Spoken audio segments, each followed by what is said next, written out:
We are here.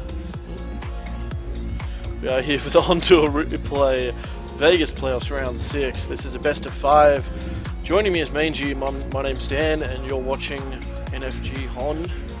How you doing, Mangy? Not too bad. Yourself, Dan? Very good for a Monday afternoon. Ready to kick things off here. We got Q Squad versus Lions Esports Club. Q Squad going into this best of 5 with one match up, as they did come from the winners bracket. And this is it. This for that last position in the for the Vegas playoffs. A fair amount on the line here, and obviously it's a 5-game series, or best of 5 series, sorry. And it's a long series with both teams definitely want this win. But the bands coming out, the blind bands were Ophelia, Parasite, Deadwood, and Moon Queen. Moon Queen, fair enough. Like you see that again, that god tier kind of carry hero that no one wants to deal with. You've got Ophelia and Parasite, those really strong junglers, and obviously QSQ doesn't want to deal with Lions playing those.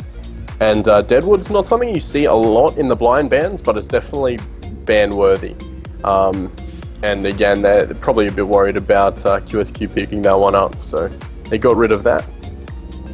Well, we're getting pretty much underway here with the locks: Keeper, Tempest, Artillery, Wild Soul, Magmus, and Accursed. That Accursed lock being a bit interesting. Do you think that's a bit of a troll lock? We haven't really seen Accursed at all, I don't think. No, like it is a bit of a lock that, it's unusual, but it does have a place. Especially like against something like a Keeper or even a Wild Soul. That shield does dispel obviously the Keeper ulti and the Wild Soul root. So it's still got its place, and it's quite a strong hero. So I wouldn't be surprised if they pick it up, but it is an interesting kind of lock. We got the first couple of picks now. Master of Arms for QSQ, and Lions have got Nymphora Devourer. So we saw a bit of Nymphora in the last match we casted, obviously last night. And the Devourer. And the Devourer as well, the Lions and TD Esports.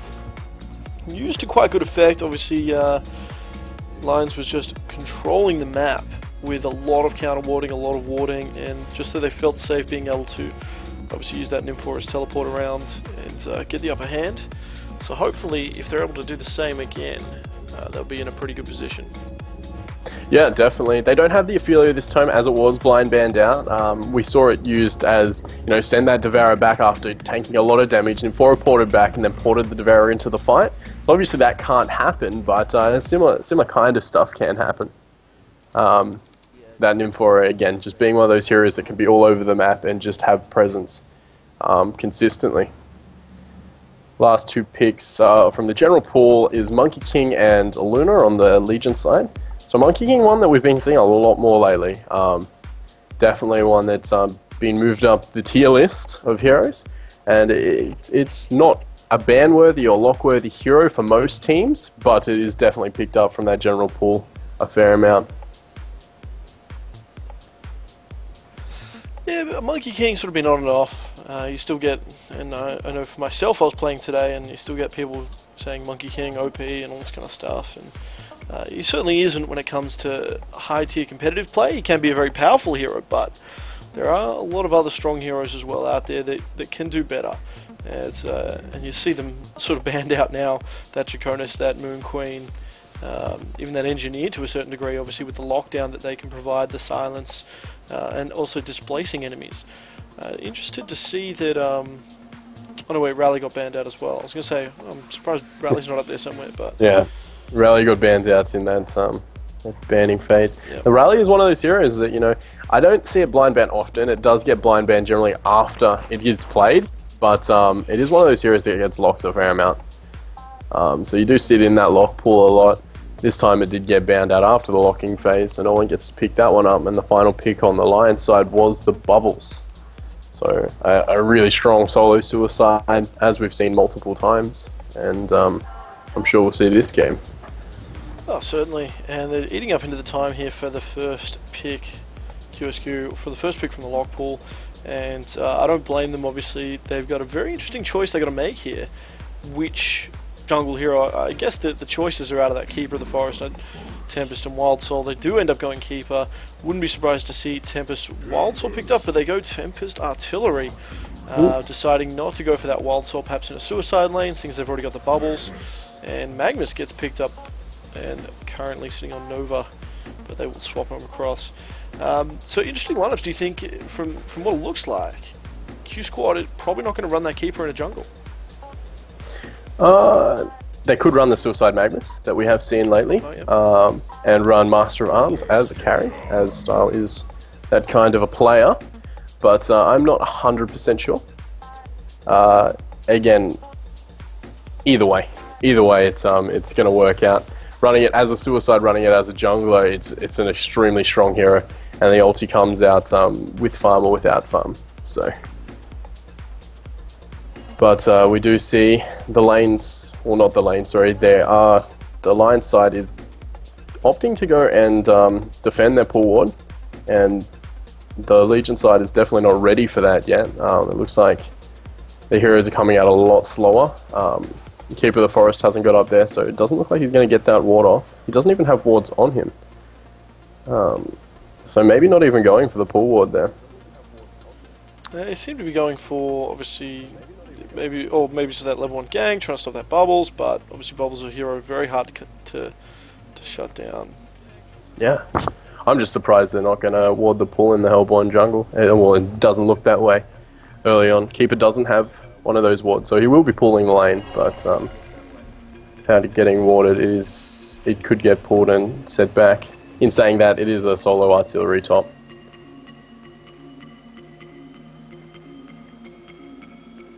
Lanes look like they're shaping up a little bit here. We've got the Suicide Bubbles with the Tempest jungle, got the Nymphora Devourer as you'd expect, and the artillery solo top.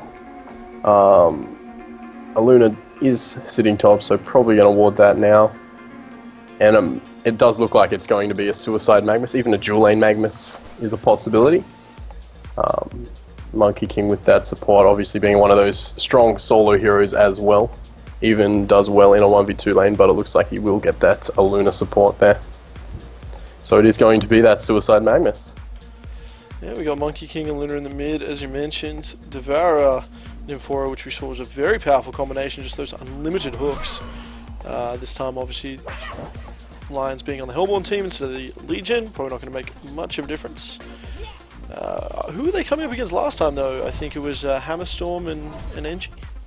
Hammer NG. Yeah, I believe. No. I think we're getting mixed up with the CG games. Yeah, could be. Yes. If someone could just quickly go back and watch those games and tell us in the chat, that'd be great. I believe it was a solo that they were versing, if I'm correct. I'm not 100% solo? there. No. You're... I'm getting all my games mixed up. Yeah. I was so tired last night when I was casting, I can't even remember right now. But either way... The levels of professionalism. Either way, the Devourer and the Nymphora does allow that unlimited hooks and a lot of lane dominance. But again, Aluna and Monkey King. Monkey King does do a fair amount of burst, and Aluna does have that huge nuke. So both really strong lanes here. We see the Magnus with that lane control. Looks like the Keeper did pull it with the dogs. So up in this solo lane, doing a bit of harass with that volcanic touch to this artillery, but the artillery returning harass with his second ability, the fragmentation shells. It doesn't actually provide any extra damage, but obviously the movement speed's slow, especially very powerful against a melee hero like that. Magnus is almost like having a haunt in that. Put on you consistently, yeah. So yeah, he's doing a lot of harass with that.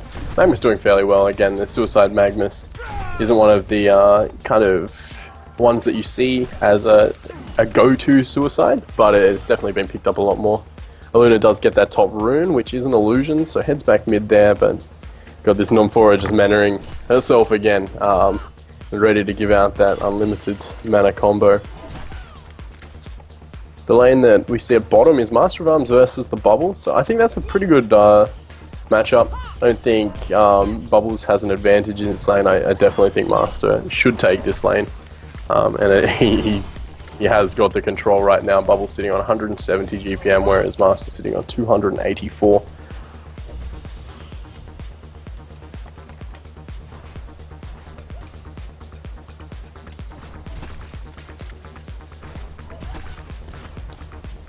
Magma's still doing alright though, level 4 of course, not suffering too much because of the from the denies, only 4 denies coming out from artillery so far.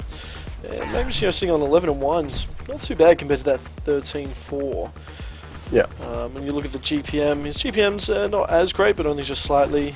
Master of Arms being top farmer in the game at the moment, 310 in that short lane versus that Bubbles, but on his own I really don't think he's going to be able to take that Bubbles out just yet.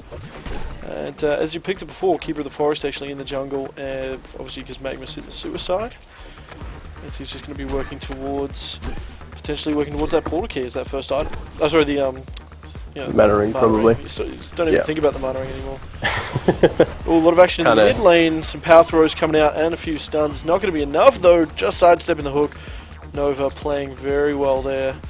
Unfortunately they didn't get the kill, and Devour obviously is going to use his bottle charges to get back up, but that did cost him a little bit. As we look in the top lane, Magma's actually taking a lot of damage to those LRMs.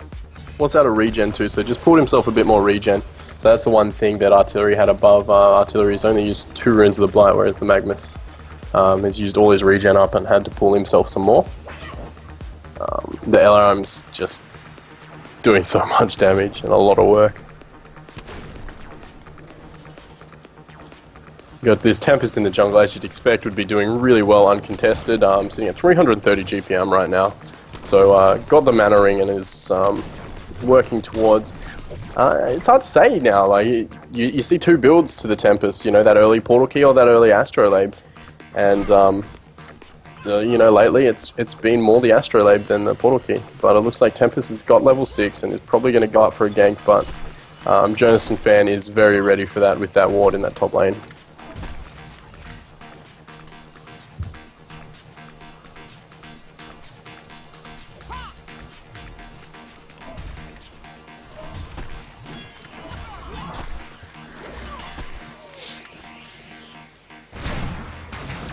In the Hillborn jungle, you see Tempest up there, top farmer right now, 330 gold per minute.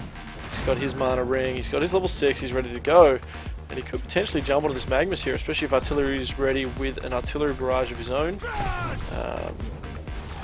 Potentially Tempest waiting for some boots first. And ward there is stopping. There's a ward, oh yeah. Yeah, right in the middle there. Jonathan Fan is way ahead of those Tempest level 6 ganks. So that's going to prevent a lot there, but maybe that will give Tempest a chance or the momentum to gank mid, because he can't do anything top.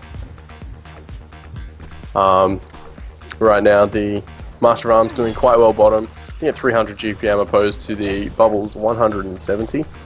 So Bubbles still doing alright in that suicide lane, but of course Master of Arms just being the dominant force there. Of backwards and forwards harass, that volcanic touch versus the LRMs. The LRMs just being slightly more powerful, having obviously that spammable ability. Yeah, it's pretty huge for the mana cost, of course. 90 mana cost. He doesn't have the bunker down yet, but probably won't need it for some time. See him just clearing up crit waves here, putting a bit of harassment. Ooh, not quite harassment on the Zao just yet. Now Nymphoria's Invis, he popped that Invis rune after he bottled it up for Devourer, and it looks like he's heading to the bottom lane here. They're going to try and take on Style and slow down this this Master of Arms, who has been doing so well, who you mentioned is a very dominant force. Keeper of the Forest is moving away, so he might not be nearby to be able to react. Especially if he spawns some more tree minions here, he might not have enough mana for... No, he's got just enough for the ulti. If he's able to make his way there in time, of course. Looks like he's just opting towards that farm Bubbles, right now. Yeah, Bubbles is level 6 as well, so he's got a kelp field. Forest Invis actually wearing off. Kelp field going out there onto that Master of Arms. He tries to run up, though, obviously sensing that it is coming. Tempest jumping into the fray and holding him there with that big ultimate. Actually cancels the Keeper route, deciding not to use it there. Probably a wise move, as I don't think he would have been able to get a kill. Yeah, it looks like that Master Arms was going down no matter what happened there. Tempest did come in for that gank and secured with the ulti. So obviously without that ulti being able to be used top, he did his job and ported down bottom. And again, I love seeing those early ultis because you're not going to get a real good team fight off with them. So I really like the movement from Tempest currently. The rune control has been a bit backward and forward for both teams. You know, Nymph's grabbing some, Aluna's grabbing some. It just depends what way it spawns. Nymph's tends to be camping the bot rune, whereas Aluna's going the top rune. And Aluna got that one with the regen. So it does have a regen sitting in the bot already to give to either Monkey King or himself. It looks like Monkey King sitting with his bottle now. Now it's interesting to note that when they realised Nymphora was bot, Tempest was bot, I don't think they tried to make a move on this Devourer, although I didn't see what his positioning was. That looks like they're going in here though, doing a little bit of damage. Power throw coming out as well. Nymphora is nearby, no heal of course, but that's going to be enough. Keep the Forest actually sitting off to the side. Invis, he could potentially catch this Devourer out if he can get up the hill. If he can sneak his way up the hill, you actually see the animated trees helping out. Monkey King actually getting hooked and devoured underneath the tower here. Is the root going to come out? Hands Run being activated and he leaps out, of course. So great work, great teamwork. A bit of response coming in from Tempest though. Hanskin is here. No ulti ready to go, but he is going to help defend the tower. And a missed hook from Devourer. Yeah, Devourer missing that hook there. It was really close, like getting that, but it looks like Monkey King jumping in though. Tempest in a lot of trouble. Actually gets moved out of the Aluna power through there, but it doesn't matter in the end. Obviously, Magma's nearby. There's little red booties as well. They got like a little bit onto this tower, but they are getting stunned here. A cheeky hook from that Devourer could snipe out the Monkey King. Kelfield being used from Bubbles. Another feeding frenzy, but it is going to be cancelled straight away. It is on cooldown. Monkey King's still going to fall. Power throw not being effective there. Obviously, Devourer has a little bit of magic armor there. And Rev Ward down to that keeper. Yeah, they can see him. They do have that Rev Ward. He's going to be in a lot of trouble. He's got to try and cross the lane here. He will lose the invis because of it, but he's going to pop it again straight away. He is only level 1, but he's going to be able to teleport out of there with a TP stone. And that brings us 1-2 in the favour of Lions. The Devourer doing work there. Again, unfortunately they couldn't get that keeper. Devourer hasn't been hitting these hooks, but he's just been putting himself in a pretty good position. There's been a couple hit, but the misses, again, it's something that's fairly easy to dodge and really hard to hit. So props to the one he hits. And like every time he does, it comes close to a kill at the very least, as we saw on the Monkey King. But it looks like the top lane, the Magnus and the Artillery have just been kind of free farming it out there, having a little bit of a battle. Magnus obviously not doing as well as this Artillery. Artillery sitting on 330 GPM, whereas Magnus sitting on 240. But he's doing his job. He's got his full booties. Yeah, he's just having a bit of a roam. Run into a little Dev illusion, so they're going to know he's coming, despite not having wards. Directly there.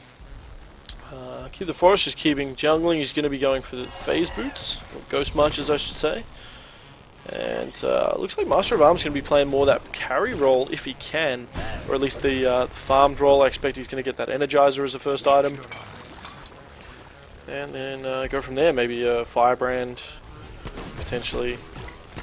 Yeah, maybe a Lightning. I'd love to see a Lightning come out, but probably not going to happen. Probably not going to happen.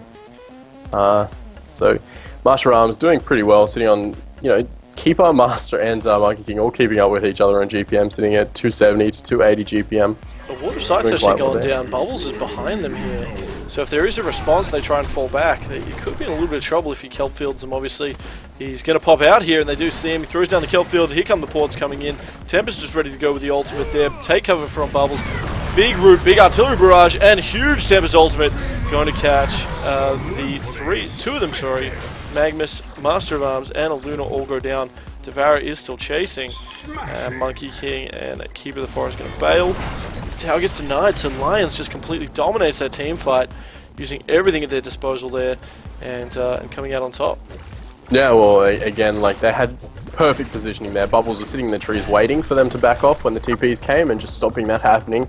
We've got the Devourer teleporting behind with the Nymphora and just being in a beautiful position to sandwich them in right there. Looks like Monkey King right now is actually looking to set up a kill here. Yeah, the ports are coming in. He's going to try and hold Bubbles in place. Kelfield at the last second is going to be okay. Tempest not going to be so lucky, of course, and get completely melted. So 4-man response. They don't get the Bubbles. They do get the keep. So the Tempest, not too bad. 2 to 5, evening it up a little bit. But Lions still 3,600 gold in the lead as they push into this this middle tier 2, tier 1 tower, and put a little bit of damage on that. They are also doing a little bit of counter warding of their own. Yeah, you know, the Legion side doesn't have TPs now because they just TP bot, so they know they've got a bit of free time, but they do have to watch out as the entire team is Magma's getting picked off here with the Devour and the LRMs, coupled with that Bubble Silence. He's not going to be able to go anywhere though. Will go down. Great pick off there. I'm not sure if they even saw him coming. Hasted Dev, I think it was. Hasted Dev just ran right up to him, yeah. So he did get dropped there, unfortunately, but it looks like the Hellborn side's going to try and set up a kill here. Ooh, big meteor dropping down. Kelfield going out. I'm not sure if it actually hit anyone, as Luna was already dead, but the Legion team is on the run now. LRM's going out, trying to do what they can. The armor onto that Monkey King is definitely helping, as Master of Arms standing nearby as well, trying to turn this around, or at the very least defend the tower.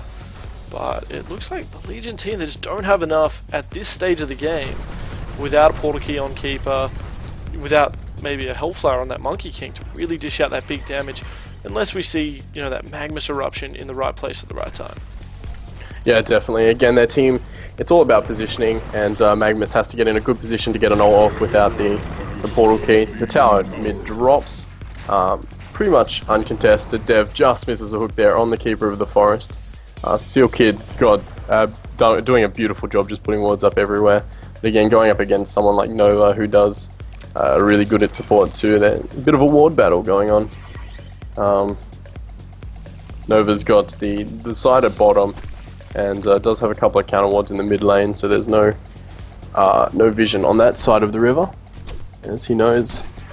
But other than that, it looks like they're just going to go back and farm out.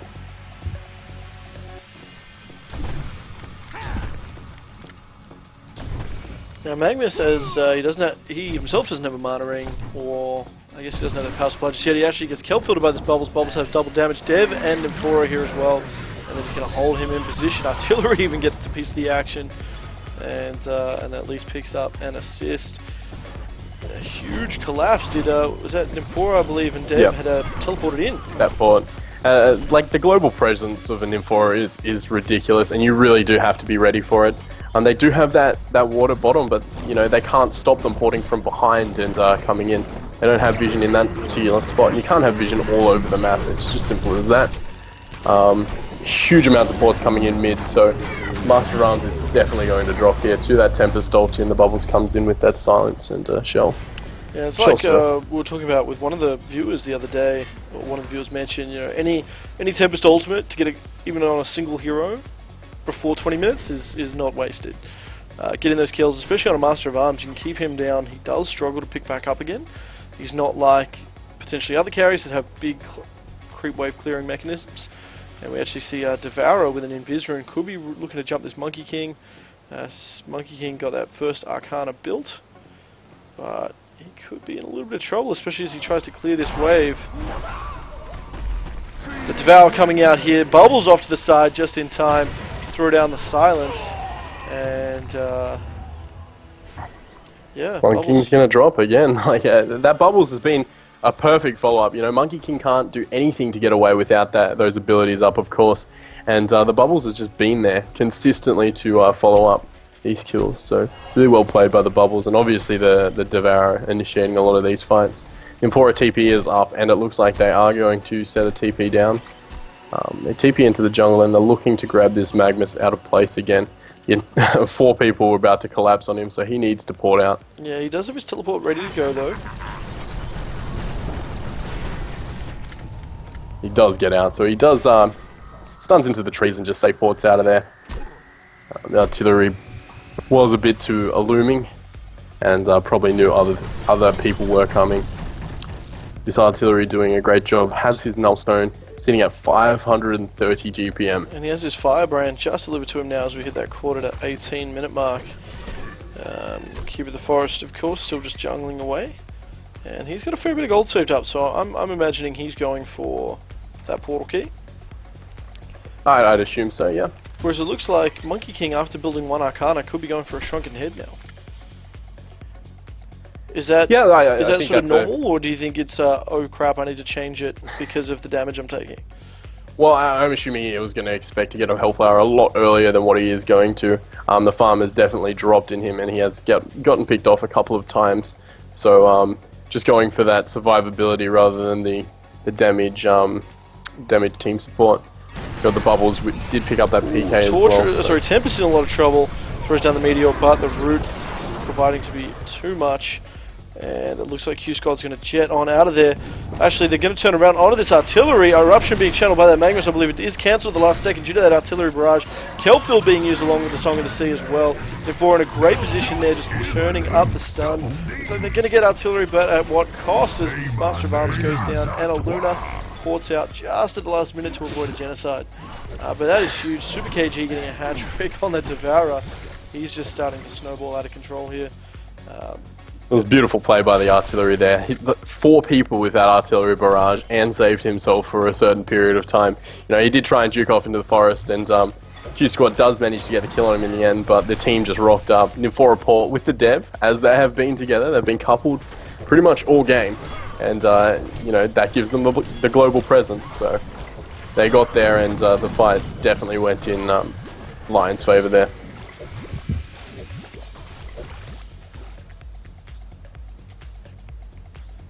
Now you just got the Monkey King and the Aluna trying to get some farm around the place. Monkey King's still sitting at 320 GPM, but like it's nothing really compared to this artillery's immense farm at 500 GPM.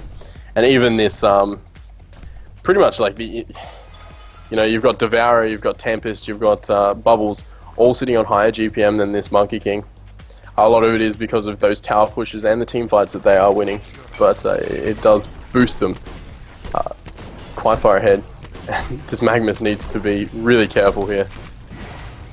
He's going to get silenced. He's going to get the Zeal stun on him as well. Devourer just walking up, despite the shield. His team's not going to nowhere near to provide any support. Magnus goes down.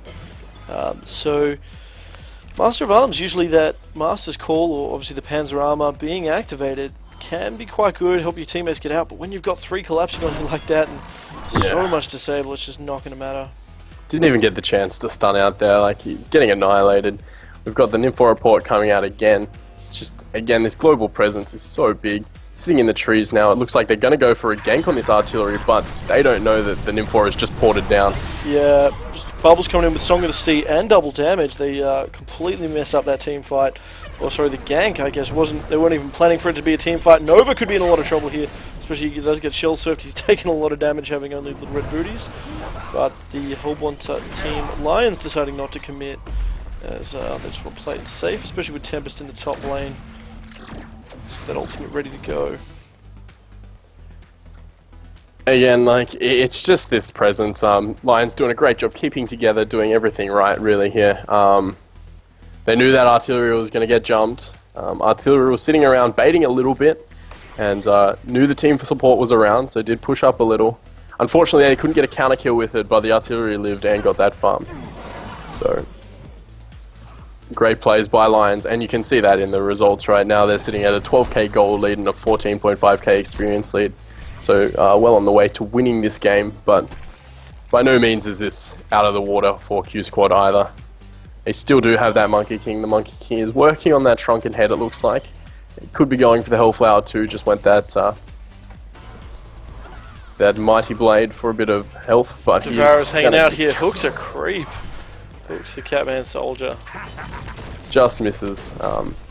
Monkey King would have been in a lot of trouble if that hit.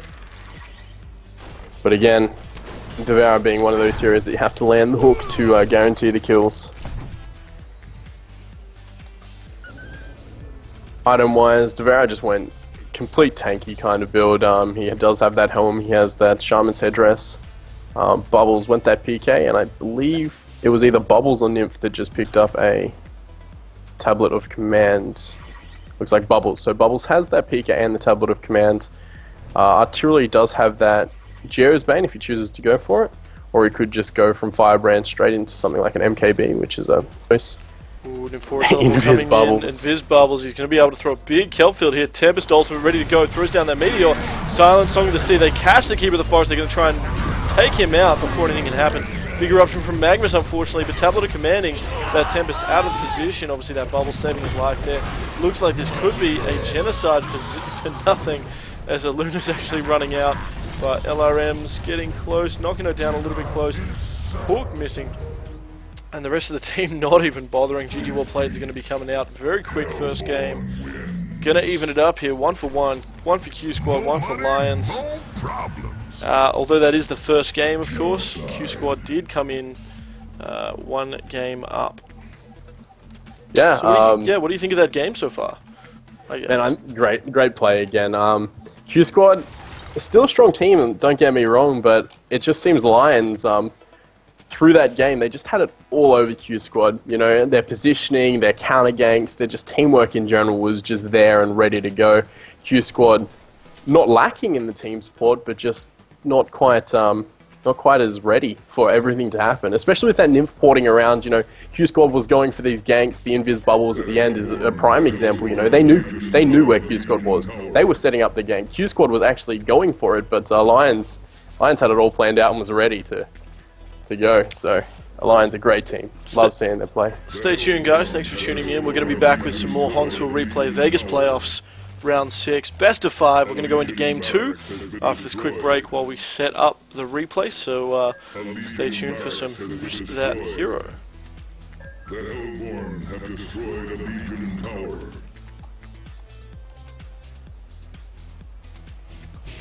Who's that hero?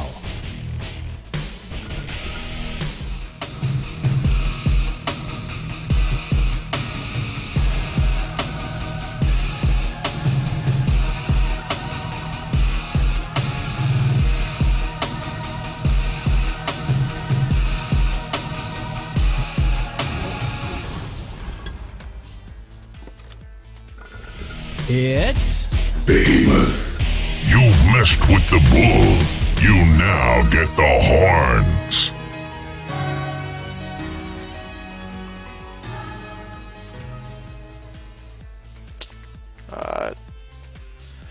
Just loading into game 2, guys. Stay with us. I'm ready on 10 seconds. I am seeing at 6, 5, 4, 3, 2, 1. Blind banding stage. Okay, sweet.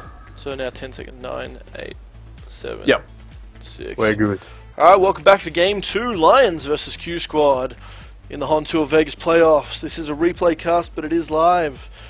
So if you're in the chat, shout out to Johnny Drama and Dubsy and Miss T, who was a Dark Horse silent assassin. Tell your friends, tell your family. We're getting underway. It's getting quick here. Deadwood, Moon Queen Artillery being those blind bands. What do you think about a Deadwood getting in those blind bands, Meiji? Again, Deadwood is one of those really powerful heroes. SG has been running it successfully and really did bring it into the current meta. You know, it's kind of like Rally, but the strength reduction, just the lane dominance as well. It's pretty much a kill every time you've got ulti off, you know, especially on one of those supports. It just picks someone out of the fight automatically and makes it a 4v5. So a really strong hero. We don't see it in the blind bands a lot, but it is probably blind band worthy. Yeah, because we've seen a lot, obviously, in mid or even in solo situations, just that Willow, the Oak Bolt or whatever, just being incredible for those last hits. But because of that, that's freed up another position. Obviously, in that lock pool, we've got Keeper of the Forest, Tempest, Bubbles, Ophelia, Parasite, and Wild Soul. Now, that is a super strong lock pool. There's a lot of options in there. Do you want to just go over that quickly? So there's 5 blind band heroes in there, just typically blind band heroes. You know, you've got that Keeper, Tempest, ones that are on and off blind bands. If they're not blind band, they're generally locked, so they are there.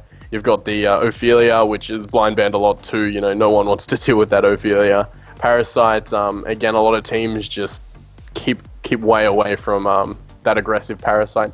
Generally gets banned out, not locked or blind banned, but does get banned out in the banning phases. And Wild Soul.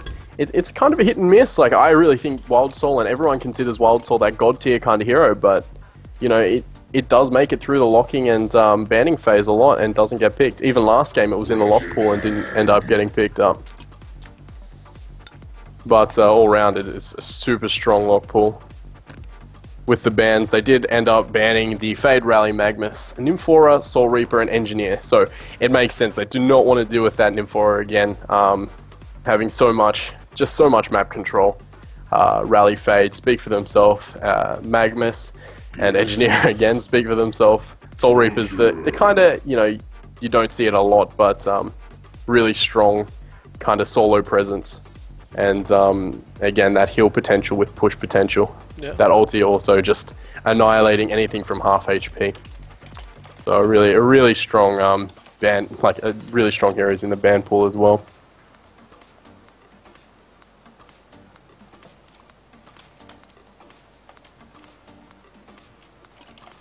First picks are coming out. We do have that Wretched Hag on the Legion side, first picked up by Hanskin. And you have the Glacius Torturer picked up by QSQ. So, you know, Devourer again picked up, Super KG.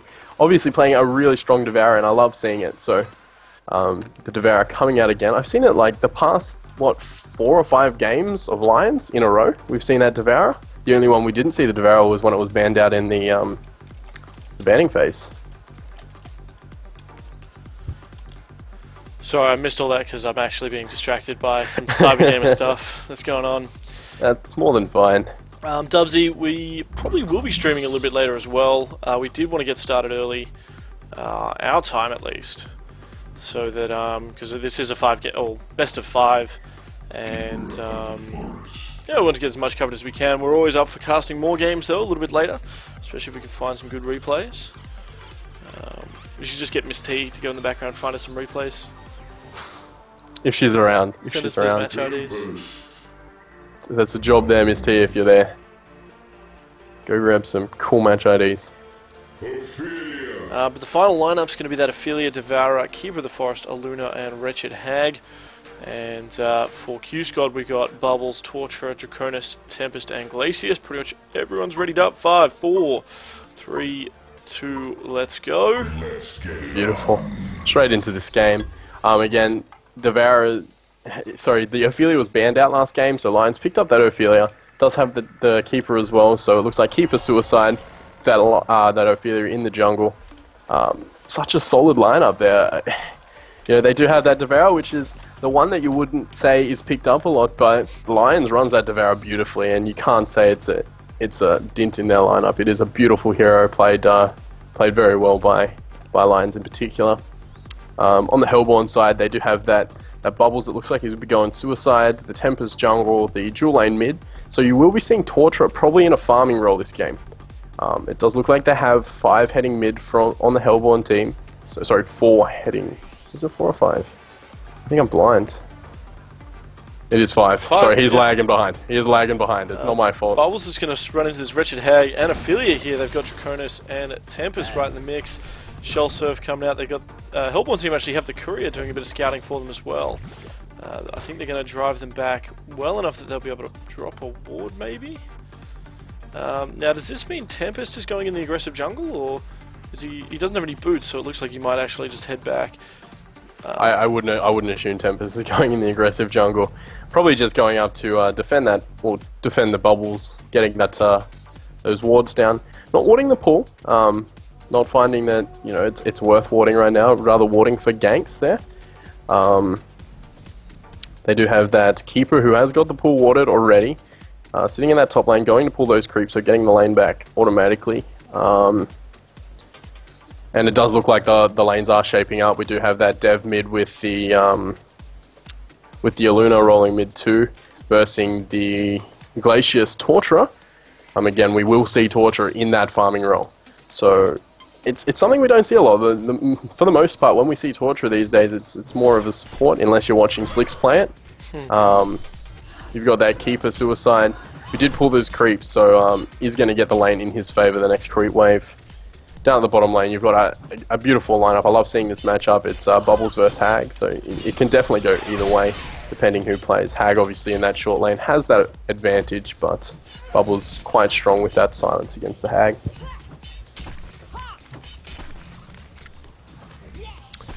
Hag unfortunately just pulled creeps into the tower, so it does look like Bubbles is going to gain lane control here, and that will put this side a lot more into his favour. Middle lane, you know, they don't have the unlimited hooks on the Devera, but Aluna and the Rot doing a lot of harass out onto the Torturer and the Glacius early on. I see Torturer being relatively fine though, especially Style, one of those players that once he gets into that late game, he should be pretty powerful, potentially picking up a Null Stone. And we're interested to see whether he does go for something like a Gnome's Wisdom, because we have seen that picked up a couple of times on Torturer. We've seen a sort of a resurgence of the Gnome's Wisdom.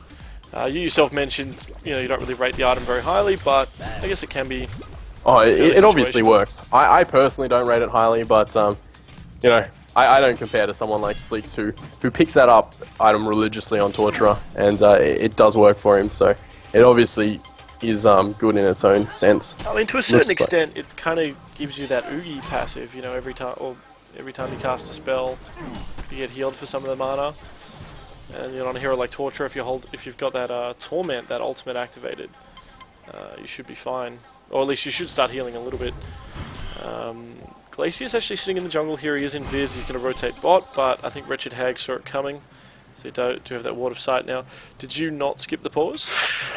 Unfortunately, I will do the command after this game. I'll get it sorted. What time are you sitting at now? 237, 238, 239, 240. Oh, beautiful. I actually got it like right on the dot. I've been getting good at it. Because you keep fucking it up. Yes, I do. Yes, I do. But we are on perfect timing. That was a guess, by the way, boys. I was paused and I did have to skip through it. So. Now, we haven't really focused on this top lane, but I guess there's not much to talk about, seeing as Draconis is just sort of what those sit back and farm heroes. And Keeper of the Forest. Draconis. There's no way Keeper going to get a bit of farm out, and Draconis chucking out a bit of harass using that path. But Keeper of the Forest obviously going to be alright. Does get a Ring of the Teacher, so we'll be looking for a bit of that armor, I guess, from the harass. On top of that, he's just one of those super tanky heroes, so he's not going to have too much trouble in this top lane, but neither should Draconis. Yeah, Draconis doing what he can to harass him out, but I think that's all it's going to be. Missing the Bloodlust kill, Torture end up going down in the middle lane. I'm not sure if the hook hit, but the hook did go out, so I'm assuming it hit, and that's what set up that Bloodlust kill. So as I said, Devera's one of those heroes. If you land the hook, you're going to get the kills, and it's one of those. That's why I like it so much. It's a big plays hero, really. So you got Super KG, who's playing a great Devera and has been playing a great Devera. Oh my god.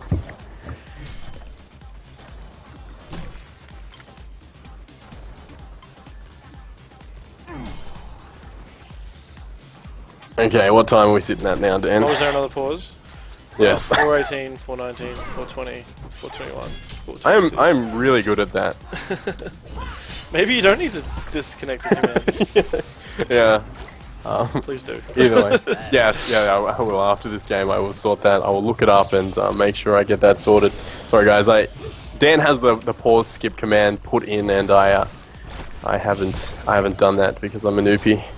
So that is the problems, but it's nothing too strenuous. Wretched Hag jumping in on this Bubbles here, throwing out Flash of Darkness and the Sonar Scream. Not laying down the Haunt, unfortunately. So Bubbles is actually going to chug some of that bottle and get his health and mana back up. Interesting to see a bottle. You don't see it often. I do like seeing a bottle on a suicide as well, especially something like a Bubbles.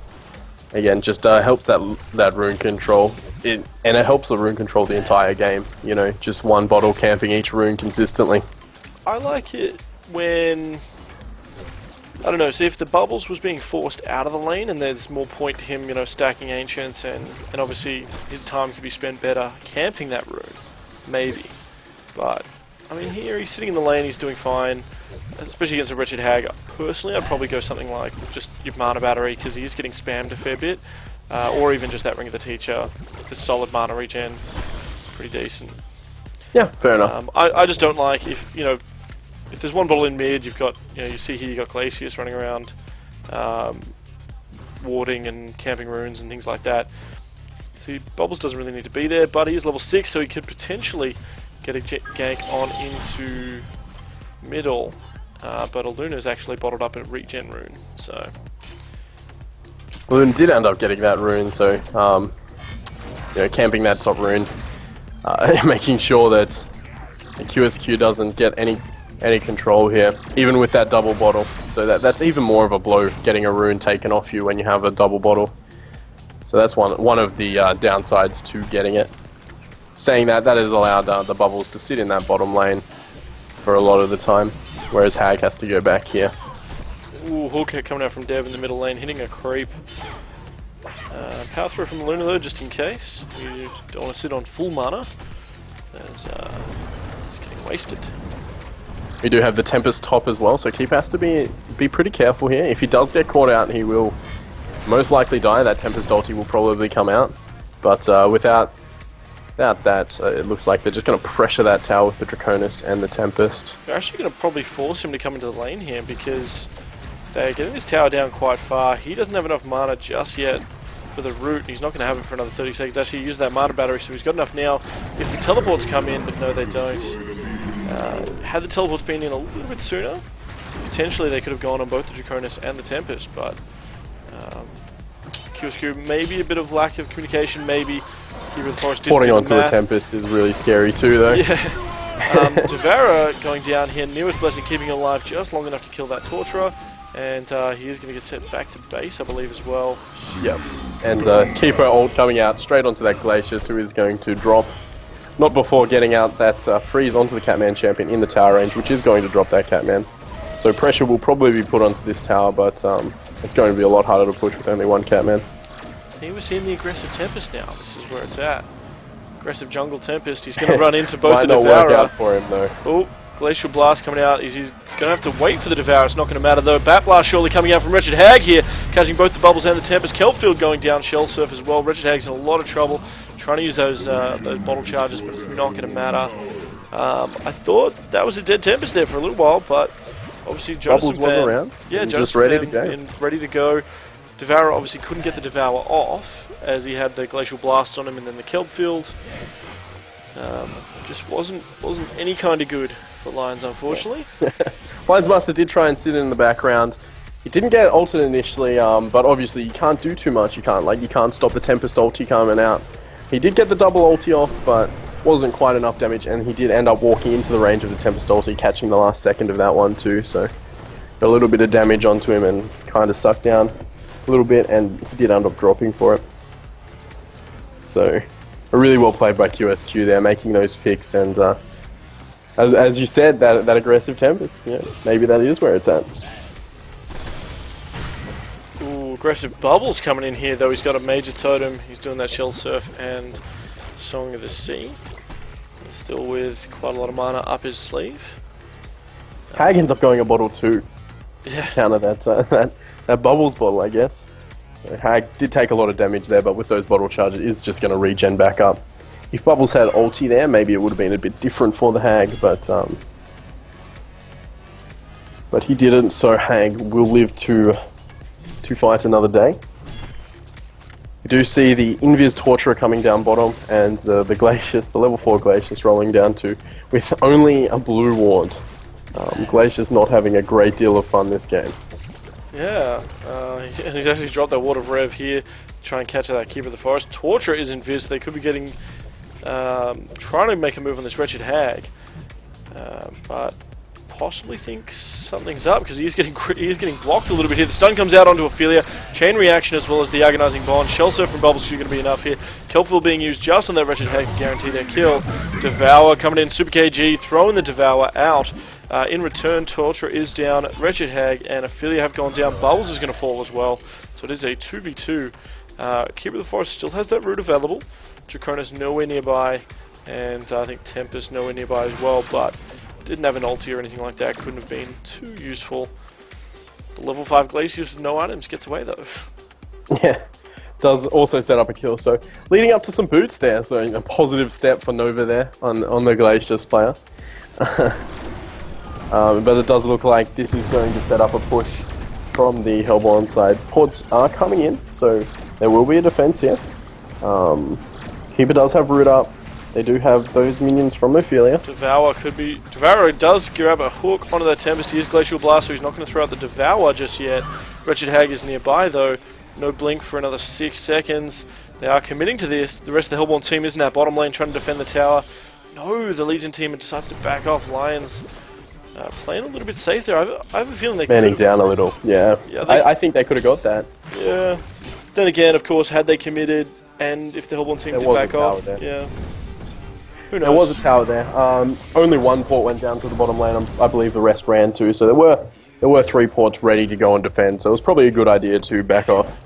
So Tempest will live there. It's like they're going to clear out that triple stack of Ancients, but the Legion's really wary of that, and they don't want this Draconis to get that farm. So yeah, especially Draconis with that Blazing Flight ability. It's just so easy to clear out triple stacks. Especially with the help of a little bit of some friends. He's already on 396 gold per minute. They don't want to let him get any more. They've thrown down a water site. At least that's going to stop him for the next 6 minutes, unless they counter-ward it. I don't think that's close enough, no. They blocked that camp. I think they chucked out a ward, assuming it was up on the cliff, but unfortunately it was in the camp and they didn't see that. But Nova chucking down a ward there too, so it does have vision. Those Ancients are well defended, and Draconis does end up clearing them out. So not only clearing them out, but wasting a lot of the Legion's time there. I just wanted to shout out to Johnny Drama, who we've been chatting to in the chat. He's also hit that follow button, so he's enjoying it. And now you mentioned, or I think it was Dubsy was saying, if we streamed later, we would get more people internationally. Are you actually internationally, or are you guys Aussies, or where are you guys all hailing from? Always nice to know where our viewership is. Devour throwing out all these bubbles here. Glacier's trying to do what he can. 3-second red stun though. Bubbles is going to get held in the same position. Root coming out right at the last minute. They do end up getting the hook onto Glacius. Wretched Hag is here, going in, jumping in with a flash of darkness and that sonar screen. They're going to take out that Torturer. And that's it. Bubbles, Torturer, and Glacius going down. All of Lions Esports are going to be okay, and they get the tower. Obviously the power of those Ophelia heals coming out with those minions. You saw the Skeleton King. Such a strong push team right here. Yeah. And you can kind of see why the Soul Reaper was banned out, you know? Like, imagine a Soul Reaper in this lineup too, rather than, say, something like a Wretched Hag. There's so much more push potential with that, just the heals up. But again, Hag's doing a great job as well, regardless of how it's going. There is the Keeper of the Forest who is invising that Dev and allowing Dev to just get pretty much free hooks on people out from no vision. So great combination there. And obviously you have this Ophelia getting those minions, getting those heals off, and just doing work in general. She's building towards that Astrolabe, I would assume. Could be going, yeah. I don't think there's anything else she'd build a fortified bracelet for, but... Yeah, I'm assuming an Astrolabe for that push. It wouldn't surprise me if the Ophelia has it already. Now, does the... As she ends up picking up Plated Greaves as well, does the Storm Spirit with Ophelia still work? So I remember hearing... I'm not sure. I think it does, where you obviously use your return ability and on a Storm teammate. Spirit. I'm pretty sure it does. I think they were talking about changing it, or there was a bit of complaints in the forums about the ability being OP, but I haven't heard any official news of it being changed. So I think that still does work.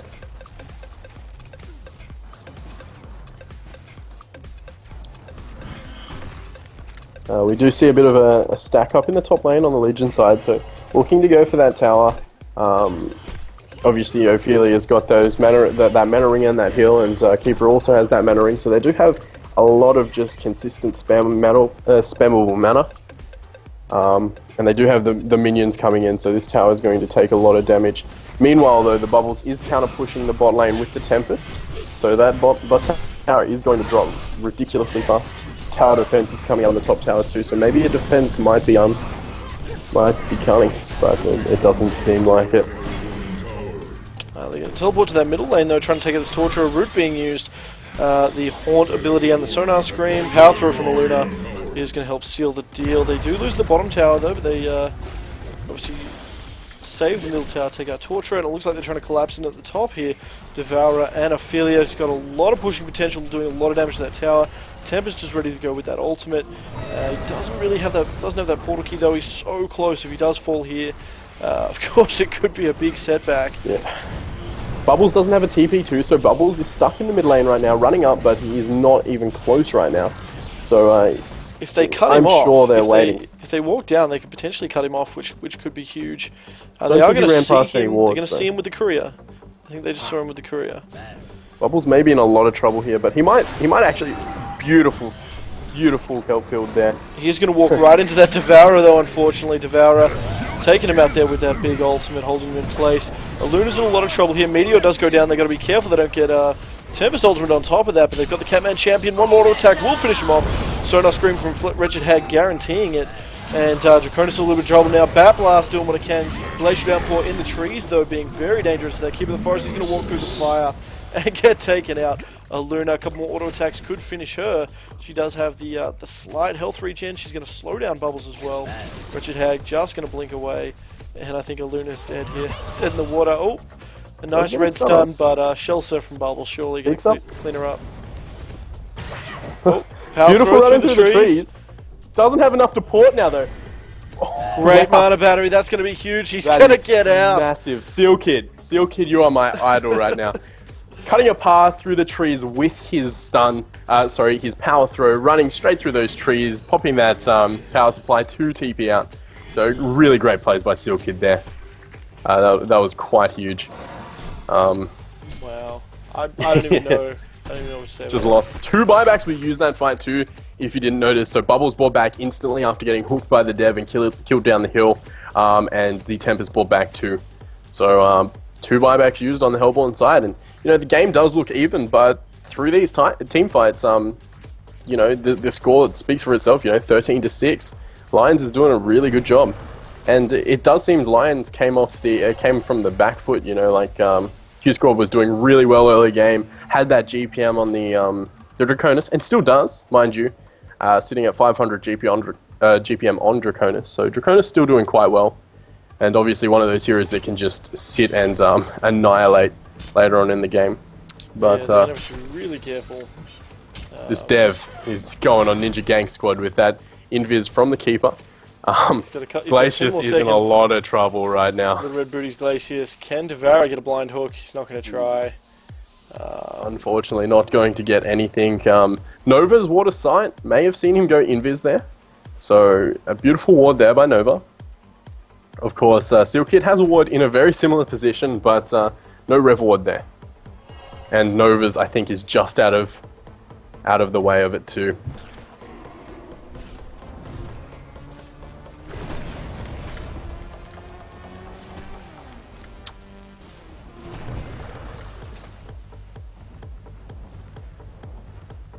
Wretched Hag just farming out that mid lane while 4 is stacked top, putting a bit of pressure onto this tower.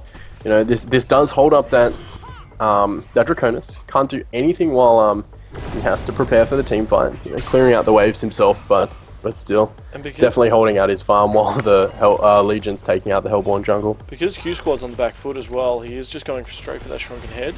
As they've been getting shut down a fair bit, it looks like they're just going to let this tower go, while Bubble's actually sitting in the bottom lane farming. I almost would have preferred to see the Draconis sitting there with a teleport stone ready to port back, but oh well, I guess Bubbles can do it just as well. Push does seem like it is coming out here. Tempest has that PK and is ready to ulti. So, but obviously there is that Keeper there is that Dev there. That can cancel that ulti. You've also got to watch out for the Skeleton King on Ophelia and the Aluna stun, so you know, Tempest does have to get a fair amount in his ulti to secure its full duration. But it looks like Lions is going to back off, just opting to farm out the jungle again, not allowing this Draconis to get any room of movement. Lane's definitely in the favour. It's funny that the first tier tower is still there at bottom lane for QSQ, especially with the push power of of Lions right now. Yeah, they just haven't really focused on that bottom lane at all. I guess that would be the next logical place for them to go. They are trying to put a lot of pressure onto that top rack, so I'm not sure if they're going to go bot or not, but yeah, either way, like, I'd say they should go bot, grab that extra farm, and just be able to push with the extra gold that they get from 2 taps, which is a lot of gold. You know, but they have opted to just go that top lane and push it out consistently. A bit of cheeky free gold. Tempest in a lot of trouble here. Yeah, Tempest getting caught out of position there. Red Power Throw going to help him. Root coming out just to guarantee the kill. And Cube of the Forest going to bail out of there. He will invis that Devourer as well, so they're not going to be able to chase. Glacius, of course, got these little red booties, but no wards left, as he's only got 96 gold. That's unfortunate. Yeah, it's definitely taking it tough, but such is life as a support, you know. Whereas on, again, with the tower kills, you know, and the team fights win, Seal Kid's got full boots, a major totem, and an eye. So it does have a lot of items right there on Seal Kid, compared to the Glaciers with just red booties. It does look like they're stacking up to push bot a little bit. Draconis does pick up that BKB, and Bubbles did recently just pick up a PK as well. It looks like this this Torturer is going for something like either a push tab or a Gnome's Wisdom. So he's on the way to that. Does have 1400 pulled up, so it'll be interesting to see which way he decides to go with that. But keep farming out this top lane. I don't think they're going to touch bottom. They don't have any towers in bot, so they don't really have to defend anything right now, just letting it push out. They're clearing out their jungle, so there is no farm for the Hellborn to steal right now. Maybe looking to make a pick. No, they're just pushing out lanes. You know, they've secured the farm on the map, really. They've got all the lanes except bottom, so they've got 2 lanes and both jungles they're clearing out. So yeah, they've got a lot of farm on this Legion side compared to the Hellborn only being able to farm out that bottom lane. So I can kind of see why they're giving it up. Philly's got that Shaman's Headdress, and do you think from here, because he's got 1,000 gold saved up, from here is it to the ulti staff or is it for the barrier idol? At this point, probably the barrier idol, because they are looking for this early push, which is what they've been doing, just stacking up and pushing. So probably a barrier idol, protect those creeps on top of protecting you, like the heroes as well. But protecting the creeps from the just initial nuke down is quite huge as well. So I would assume a barrier idol is coming up. Dev's invis mid. They are going to get the tower kill though. Sneaky Deny trying to come out from the Seal Kid, but it's not quite there. And it looks like it's Hellborn's turn to chuck out a push, stacking up there. He's still top lane, but he is porting back. Yeah, they're certainly putting out a lot of pressure. He's putting back Ophelia, running to get a teleport stone now. If she teleports back though, she won't have all her minions with her. She can send back 1. Of course, she could potentially get them to keep pushing, put the pressure on, and that obviously puts a timeline for the Hellborn team as they do get caught out. A hook on Dev. Yeah, sorry. I don't think he got hooked actually. Actually, might be a mistake. Yeah. So I think he just got caught out. And meanwhile, you know, the Ophelia minions pushing that bottom lane. As we see that, Ophelia does end up picking that that barrier idol up. So you do see barrier finished on the Ophelia. Hag has that Hellflower obviously, and has 1,000 gold saved up, along with a Luna with 1,100 pulled up, probably looking to finish that push tab as soon as he can. Devouris had much similar items most of the game. Might be going for a Portal Key, might be going to finish off that Shamans, but with the barrier idol, it might not be what's going to happen. Hag actually got himself caught out there and had to waste a blink to get out of the stuck on the cliffs. But they are stacking up to push this bottom lane. I just want a quick shout out to Mr. Beard Baron for obviously following us on Twitch. So thanks, buddy. Good on you, man. Barrier idol being used there, so they definitely want to commit to this tower push. It's going to help the minions at the very least survive some of the Draconis. Miss Glacius by a bee's dick right there. I believe that was a blind hook too, because they don't really have vision there, so it's a bit unfortunate. But it looks like they're going to back off and wait for that hook. the portal key in from the bubbles, but not being able to catch There's anyone. a lot of stuff missing. The shell surf just missing, the hook missing. Yeah.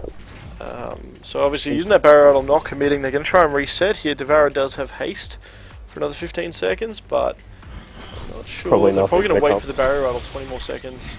Keeper the Forest ulti ready to go. Keeper does have that PK too, so can PK in and cancel that Tempest ulti. Obviously, Tempest does have his PK as well. Not a big KB yet, Bubbles so they and do have a Devara lot. standing so close to each other. Bubbles actually with an eye. Bubbles could probably smell him from there, just quietly. I think you can see him too. Oh, there he goes. He silences in. Just does the take cover first and then the shell surf, which is quite interesting. And the tower does go down. Bat Blast mainly just hitting that Draconis. Draconis getting caught in the middle of the route instead. Beautiful. Tempest actually throwing down the ultimate. It's a great ultimate. It does go down in return though. It is It's just too late, it seems. No follow-up damage. Yeah, I think the rest of the team was sort of caught in that keeper route at the time. Yeah. And so in the entirety of Lions Esports Club still up. It's just the Draconis. It's just the Bubbles now. More blind hooks. with just all those astrolabes, all the heals, all the mana rings, they're just so they're able to stay in this lane, stay committed. Obviously, after throwing yourself upon a tower for a little while, sometimes it gets a bit tough. You run out of mana, you run out of health, you got to go back. You can't commit, but at the very least, you get this tower, and he just misses that Draconis with a hook. Devara getting very close there. Shout out to Super KG this game just for some brilliant hooks and some very close calls. Certainly keeping it interesting. Devara again, one of those really fun heroes to watch. Again, I've said it a million times, it's a big plays hero, and if you land those hooks, you're going to get those kills. They do end up stopping on that tower. Draconis did use a buyback there, so they did waste one of Nox's buybacks and put that tower on minimal health, so it's not in deny, one health off deny range, but I doubt they would have denied a base tower regardless, and it looks like Hellborn's stacking up for a Kongor. Yeah.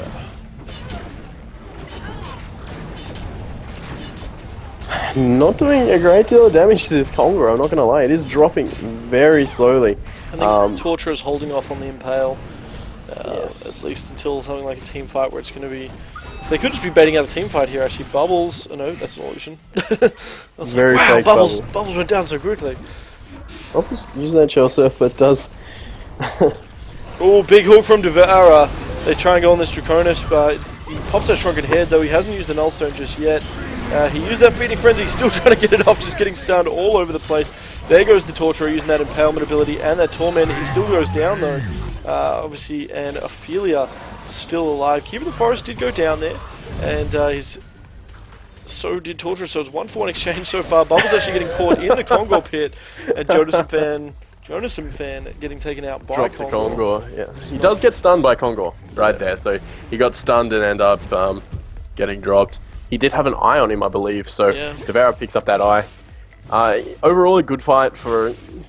I don't know, I'd say Lions came out on top there. It was a 1-for-2 exchange, but Draconis didn't drop, and the Keeper did, so, you know, it's hard really to say what happened, like who came out on top completely there, but Kongor is still alive, and again, I really don't feel that Hellborn has the damage to quite take him down. Lions is definitely on top of making sure that they don't get that. They do have that ward there, so they do have vision on the entrance, and a Luna counter warding with that eye, so you know, QSQ is really not in a position to do Kong anymore. Yeah, Draconis needs some damage, man. He's got a Whispering Helm. He's got Shrunken. He's got going to a Nullstone. survive. Well, He's definitely going hopefully. to survive. Hopefully he's good. Right there, he did pop that BKB, and straight after, we see the Keeper ulti come out. So it was a beautiful Keeper ulti, locking that Draconis down. Obviously, Draconis doesn't have to move around too much, but yeah, it did definitely nullify the amount of work the Shrunken Head could do, still locking that Draconis down. Draconis still tried to do the Kongor just then, but there's no chance right now. I really feel that it is a lost cause if they're going for that Kongor.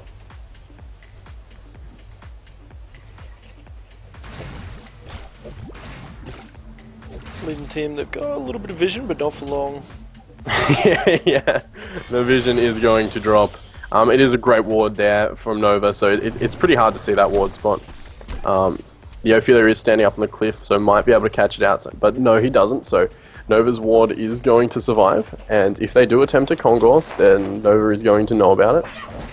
He actually power throws up into that spot where there usually is a ward of sight, right on the edge there, like in the pit itself. And so they But not checking the one under the skulls. Yeah, I'm not sure. Does that provide vision of Not the inside the pit. Not inside the pit, but they outside can see them. the pit. They can see them go into the pit. Yeah. Yeah. So they know what's happened. Like, maybe they know what's there and they're just kind of baiting it out. But I'd assume they would have just counter-warded it. Hook from Devara just missing, unfortunately. They actually have two eyes. Devara has an eye. He's going on that Tempest there. Tempest actually getting ready to go here. He does have that ultimate, and he is moving back to try and get that portal key ready back into it. I'll expect to see him portal key in right now. There we go. Huge Tempest ultimate getting cancelled straight away by that Keeper route. And obviously Lions just taking over this team fight now. 3 have already dropped. 4's about to drop. And Bubbles I wouldn't is on the run. surprise to see GG well played's coming out very shortly. Wow. With that one. Tempest actually walking out of the team fight, waiting for that that portal key to reset, obviously because he'd taken some damage. It was a great ulti, don't get me wrong, but Keeper was unfortunately just on the outside of that ulti, so didn't quite get in, and the reactions, like Keeper's positioning was beautiful there. So you know, shout out to Krebson for great positioning there, and the reactions straight away got that. Yeah, we've got to assume that that Krebson actually saw something like that coming. Tempest wasn't held down by the Devara. Bubbles now is. Did get hooked, and he will drop like a stone. And he decided to move out of that team fight at the right time, knowing that he was, that could have gone a completely different way had Krebson not had the presence of mind to step out for a smoko. So they're going to take 2 racks here, and it wouldn't surprise me if they go for a third. Devara missing that hook again. Not a lot of hooks can connect at this game, but the ones that do, again, I want to set up an overlay that's just like a hook counter and like a percentage. You'll set it up. You'll set it up, and you won't see a Devara for the rest of it. For the rest of the just there'll be a meta change, and just like, oh yeah, Devara got nerfed. GG well plays do come out. So Lions takes the second game.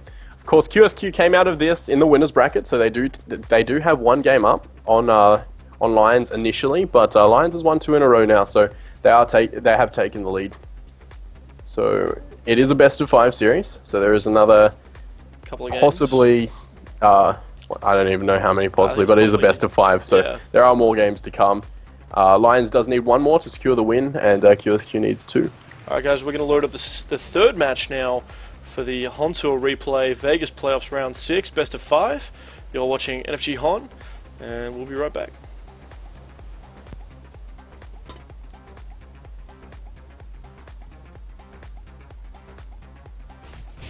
Who's that hero?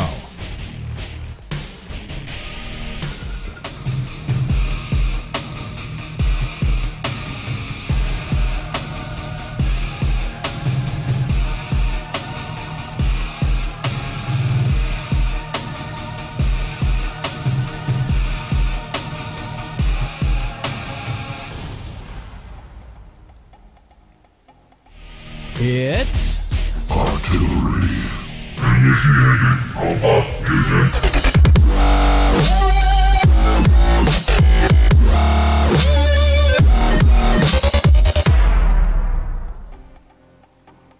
Alright, and we're back. Game 3 the HoNTour replay cast. Vegas Playoffs Round 6, best of 5. Joining me is Mangy, and if you're just tuning in, you're watching nfgHoN. It was Artillery, and no one guessed it, I don't think, in the chat. At least no one did when we're doing this live. It is live right now, so we can see you in the chat. If this was a rebroadcast, you would see a little rebroadcast bit on the side. We might have to do that, actually, get the recordings of these and set them up for another time, because people do re-overlay them. Yeah. Obviously time zone differences, things like that. I'm actually well into the locking stage. I'm actually at 36 seconds in the locking stage. I fully have played it, but I didn't pay attention, so I will get there. 27, 26. Where are we? 26. Wait, it's now reset to 37, 36, 35, 34. Oh fuck, Because I'm hands way keeps locking. behind. Hold on, hold on. Well, we'll go from the end of the locking, we'll go into the banding stage. Okay, yes. That was my mistake. Are you at the top of the banding phase? I'm getting there now. Well, at the very least, we can... I'll go over the blind bands. We've got Artillery, Ophelia, Deadwood, Moon Queen. And for the locks, we've got Tempest, Keeper, Shadowblade, Bubbles, Magnus, and I'm waiting for Handskin to put out a Wretched Hag. So we can count down 5, 4, 3, 2, 1, and then the banning stage. Beautiful. I believe. What time are we looking at now? 19, 8, wait, 25, 24, 23. Yes, beautiful. We're good. We're good. Alright. Organisation. If you want to chat, actually, for a bit, because I'm going to grab a tinny. Alrighty, no problems. So the locks have come out, and we do see a Tempest, Keeper. Shadowblade is the kind of one that you don't see a lot there. Bubbles, Magnus, and Hag. So these aren't heroes that are particularly locked all the time, but you do see Hag occasionally, a Magnus occasionally, and a Bubbles occasionally. But the ones that are locked all the time are that Keeper, Tempest.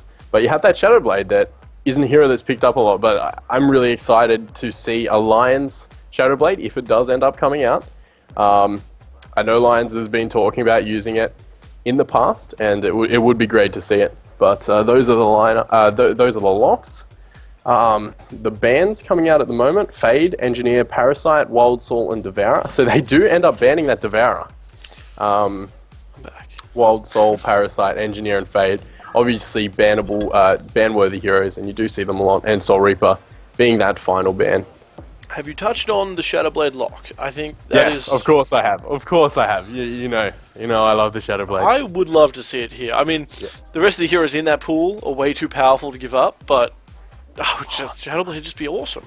And looking at it here, who locked the Shadowblade? Lions, and they are a game up. Of course Lions lock the Shadowblade. They are a game Lions. up. I mean, they're a team known for doing something a bit cheeky, especially when they're in a position where they can potentially afford to. And there's a lot on the line here, but I mean, they've got to get to what, 3 games?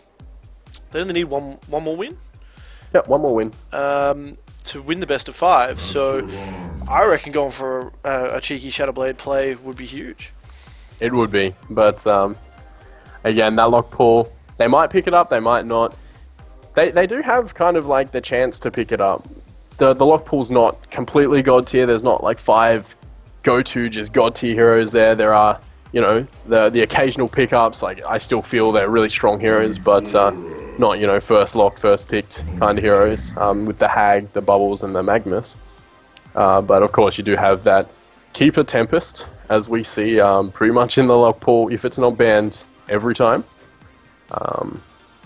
But the first picks coming out, we've got the Master of Arms. Master of Arms, again, one of those really strong support heroes that support or carry heroes that just has overall such a good global presence. And Nymphora and Monkey King picked up as the first 2 picks on the Hellborn side. So that Monkey King, again, we've seen it already, and used to great success. That Monkey King, beautiful hero, and the Nymphora. So they did get that Nymphora again, and Nymphora was banned out last game, but they decided to ban out the Dev this game. So they're not going to be unlimited hooks. No unlimited hooks, but there was Dev last game without unlimited hooks and still used successfully. A lot of hooks did come out, a couple connected, and the ones that did, they made a difference. So not wanting to deal with that Dev this game. Obviously that lockdown is huge on the Dev too, and the slow is just quite an amazing skill. So Dev is fair enough to ban a Dev against a team like Lions. But taking a bit of time on this, the last couple of picks there, which are Meraxis and a Luna. Meraxis and Luna obviously being a hugely strong mid lane combo if they do end up running that dual lane mid, assuming it will be against a Nymphora Monkey King. But again, not 100% until the rest of the team gets picked up.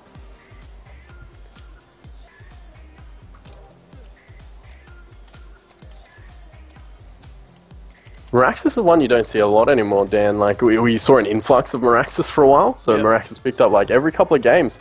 but now it's not so picked up. Like you see it, yeah, it's not like completely unused, but it's definitely moved down a tier of pickup worthy heroes, I feel. I love the hero again. I think it's a great hero, but yeah, I don't know. I guess other heroes have taken its spot. You know, things like Rally, things like Deadwood, have definitely taken a higher tier there. Moon Queen actually a blind band, I think. I missed the blind bands completely because I had to skip through those ones. It was Artillery, Ophelia, Deadwood, Moon Queen. Artillery, I'm guessing that QSQ banned out the artillery? Yeah, QSQ banned out Artillery and Ophelia. Obviously, Lions just making great work with that Ophelia last game. And Ophelia the game before. But that leaves open a Rally, and we get to see that now. Love seeing that Rally. It's hard to say which is actually going to go mid, so because Rally and Monkey King are both strong solos and both strong dual lanes. So, either way. QSQ does end up going for that Keeper of the Forest rather than the Tempest. And Tempest Hag are the final picks for Lions Esports. And Nova has, you know, pretty hard choice on his head, but I'm assuming he'll go for the bubbles. You know, Magnus obviously can run that Suicide lane, and I'm sure that you could run a Shadowblade Suicide if you really wanted to. But I very much doubt that QSQ is going to go for this. I just want to see the Shadowblade. I just want to see the blade. Well, all the readies at the same time, yeah. Instant ready up from the Lions side, and QSQ does end up picking up that Bubbles. So Bubbles does come out. Bit of swaps coming out, but there's the lineups, the final lineups. Bubbles, Master of Arms, Meraxis, Keeper of the Forest, and Luna going up against Tempest, Monkey King, Rally, Infora, and Wretched Hag.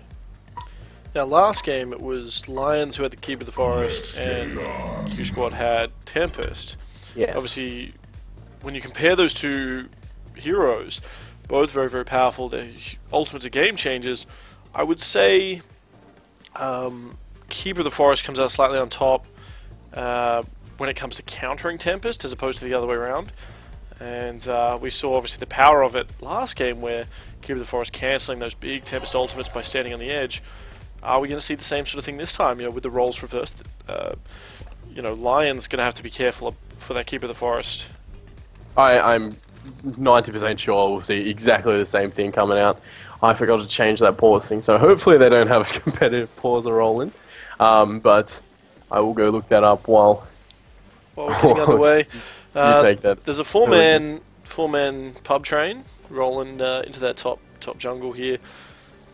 Nox actually doing some stutter steps there to wait for his team to rock up. Scouting out with those animated trees, little cacti dudes. Not going to run into anyone. If they do catch anyone, it's going to be that Wretched Hag. And I think she's going to be pretty fine to get out of there. Although you got to be careful with Meraxis every day of the week. We're going to see Rally actually in the long lane there, so pretty normal in the sense of for this kind of lineup. Monkey King and Nymphora are going to be in the mid. See here, Tempest actually going to deny the long lane for that Rally to make it a little bit easier, and he's going to have it completely uncontested, throwing that Ward of Sight down. Yep, I'm back, and I do have that skip pause. So if they do pause, we'll be right this time, thank God. Rally Suicide is, again, it's not something you see a lot, but I personally love the Rally Suicide. I run it myself a lot. But it is coming out, and he will have lane control just because of that Tempest deny, straight up. He is going up against Master of Arms, who is also an amazing laner, like a 1v1 hero. So it's hard to say who's going to come out on top here. But that mid lane lineup, you do have the Monkey Kingdom Nymphora, as expected, going up against the Meraxis Luna. Right off the bat, you don't want to get caught out by either of these, especially at level 3. That Monkey King does so much damage, but Meraxis, I believe, straight up at level 1 and even level 2, getting those axes on top of that stun does an amazing amount of damage. So Now you mentioned, I know you've mentioned in the past, Luna, not your favourite go-to mid-support hero. I think it's great. I just think, and like a lot of people are starting to agree that it feels a bit overrated. It is kind of like, for a long time it was seen as the best support out there, but I do think there's other supports that can get there. To answer No Shizzle question, it's best of 5, as actually we see a bit of action in that mid lane, so I'll, nope. Okay, so I can answer your question. It's best of 5. Q Squad actually started off with one point because they won the winners bracket. So they were coming into this match from the winners bracket. So Lions started on 0, Q Squad started at 1, and Lions has won 2 games so far. So they just need one more, really, don't they? Best of 5. Yep, Lions needs 3 to win. Well, either team needs 3 to win. So Lions needs to pick up 1 more game, and Q Squad needs to pick up 2. So this game, like Lions is, Q Squad and Lions both going to be trying their hearts out, but especially Q Squad having to defend that win. Lions having that match point. We do see the Wretched Hag Bubbles matchup in top lane. Again, I explained last game, I love this matchup. I just think it can go either way. It just really comes down to how you play it. That's right, this is the final of the qualifier, so whoever wins this is going to Vegas for the is that final spot for Vegas. So the first 3 spots obviously guaranteed through the HoNTour, so the teams that took those were Complexity, Stay Green and TDM. So this is the last 12 teams after that get to play it off for that 4th spot in Vegas. This match took place about a week ago or so, so be nice, no spoilers, as we're casting at a different time to what it took place and what it usually takes place at. Just to give you guys a bit of a shot at checking it out. And, did it work? Winning. Awesome. Winning. So we're still at 3-12, 3-13, 3-14. Yep. Alright. Beautiful. To answer that question, sorry man, I don't really have an idea on when the DreamHack qualifiers are coming up. It will be announced when it's coming, so I'm sure you won't miss anything. We haven't been invited, just quietly. Yeah, you could chuck that follow-up, show some love, maybe. Someone mentioned that they wanted us at the GSL, but yeah, again, we weren't invited to that. I would have flown to Thailand just quietly. It's only a 10-hour flight away. It's probably actually cheaper. I would have walked to Thailand if I could cast there. That would have been such a good experience. It would have been all like cup on cup and stuff, you know. Mirax has taken a fair bit of a beating in that middle lane, throwing out the stuns. He's going to be okay. Ends up being just a bit of harass, and Luna's got an invis rune. Not sure what he's going to be able to do with it. Tempest went down there to check the rune. I'm not sure if he saw him get it though. He's finding that Tempest there. Tempest looks like he's being a bit wary. He's going back, getting to that yellow camp. Do have Hag sitting way back on the tower, so I'm assuming Tempest saw him pick up that rune. Hag does not want to get caught out right now. With this top lane, you know, the Bubbles and Hag. Bubbles is 18-6, whereas Hag is... I missed that. Oh, it was in bottom lane. Master of Arms getting under the tower to kill the Rally, which is obviously pretty interesting. Rally has a bottle as well, whereas, you know, Master of Arms has like no regen left. Obviously went all out there. Talking about all out, it's all on in the middle lane, and before it does go down to the Invis rune come into play, was it? I believe so. If so, it would have been right at the tail end of it. Luna and Miraxis make him work there as well. Yeah. Well, really well played by Luna and Miraxis. Again, probably one of the best mid lane compositions, I feel. Every time I see it, it tends to dominate. Miraxis is sitting on 300 GPM with a 25-2 creep score, whereas you know, Monkey King's doing great as well, 26-3, but Luna did end up dropping there. But at that top lane, you know, earlier I was saying that it's a pretty even matchup, but the Hag did have to step back a bit while the Luna was invis. Hag is sitting at 22-6, whereas Bubbles is sitting at 25-11, so Bubbles doing slightly better right now. Both at level 6 though, so both have to watch out for those ultis.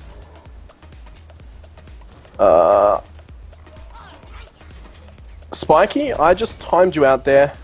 Sorry, man. Like I did it so I could delete the message. The qualifiers have gone through. This is a Luna replay actually getting cast. jumped on here. Tempest throwing out that Elemental Void. Bubbles is nearby as well. Level 6, able to throw down that kelp field as soon as that silence.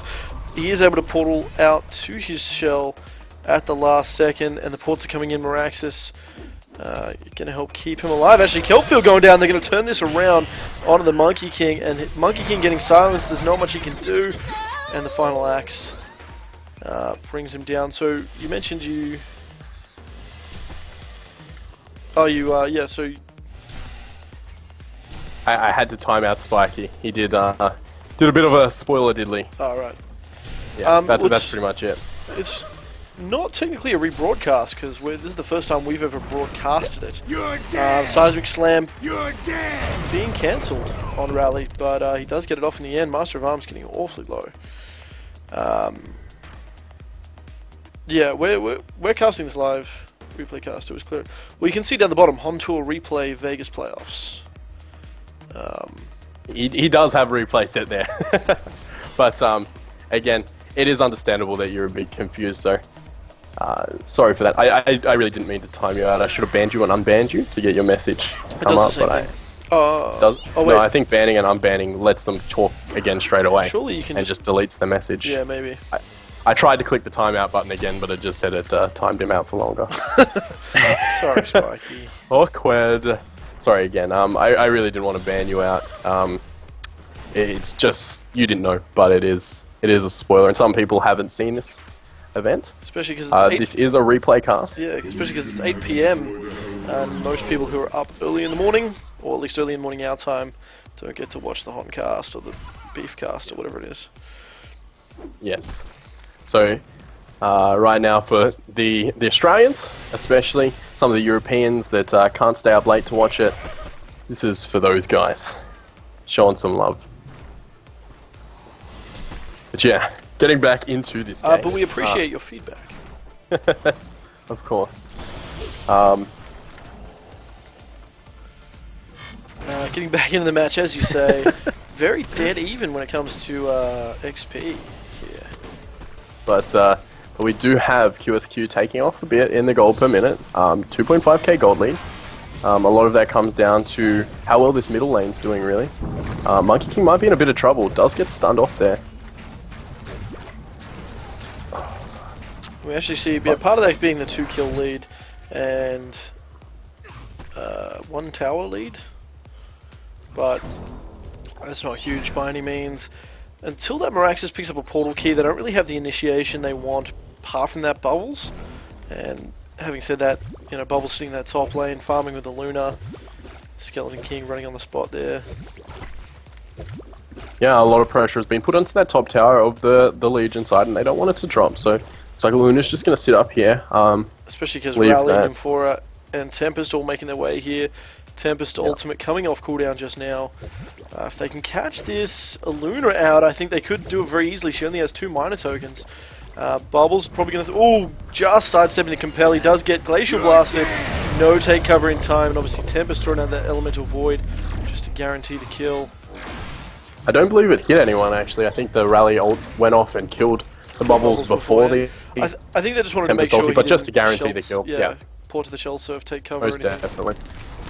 As we mentioned last game, they end up picking up that kill. And in the last couple of games, using that Tempest ultimate for a single kill before that 20-minute mark is usually well worth it. And especially if they're going to get a tower here. So I don't really see Keeper of the Forest and a Luna defending this on their own. Ports are coming in though. Yeah, there goes the root. They're going to try and focus down onto this Nymphora and this Tempest. I believe Tempest actually just got compelled out of there. Shell Surf, Song of the Sea coming in, and that kelp field. They're going to try and take out this Rally. They have nothing to stop that Tempest from porting out. And Monkey King's decided, fuck that. I'm not going top. I'm going to go mid and go Monkey mess King up this Master of Arms. back to that mid lane. Master of Arms putting a lot of pressure onto that tower.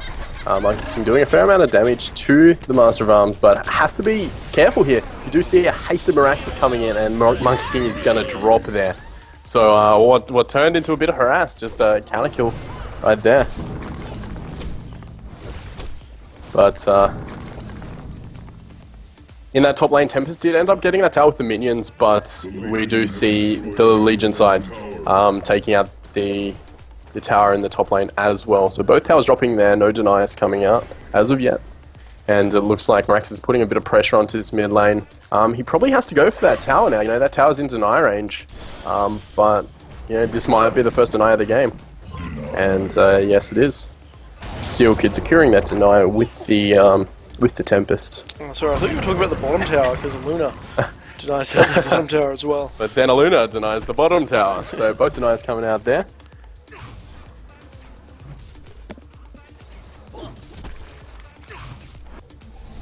Tempest chilling in the jungle.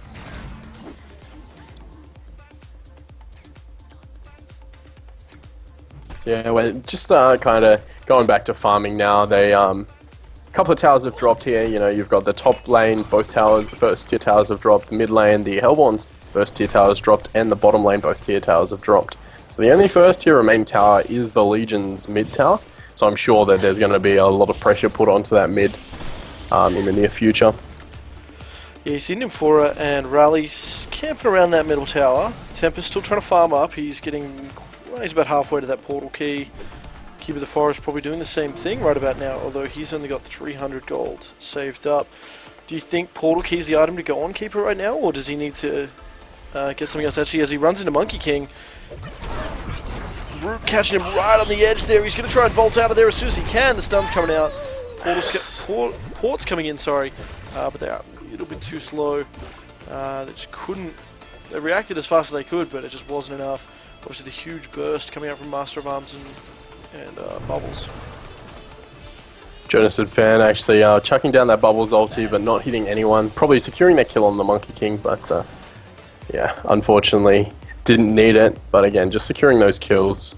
Ports did come in, and no one ended up dying on the Legion side. So a good pick there on that Monkey King, who isn't having the best of games right now. You know, that mid farming role only having 217 GPM. I'm getting a whisper saying the stream's lagging. I'm not. Maybe a roommate?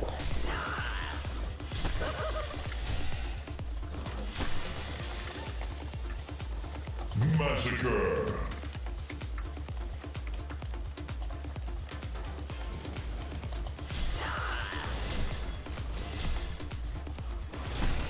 See if we can fix that. Sorry about that, guys. Have you been able to hear me on Skype properly? It is lagging a bit down on the Skype diddly now as well.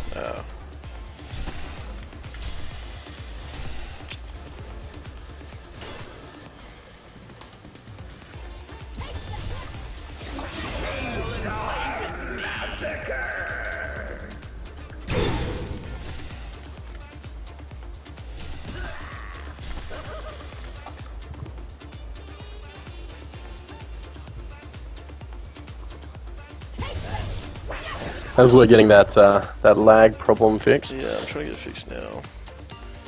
Hold on.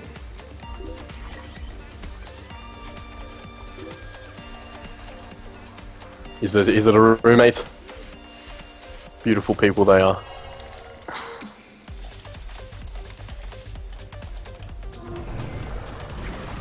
Keeper of the Forest actually getting jumped on to here. Not sure how much they can hear right now, but guess I'll cast as normal.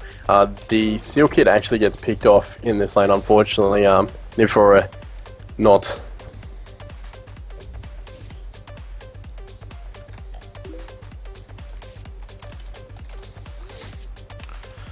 Speaking to tech support slash roommate, getting that lag issue sorted out. Turns out, new Game of Thrones came out today. That'd be why.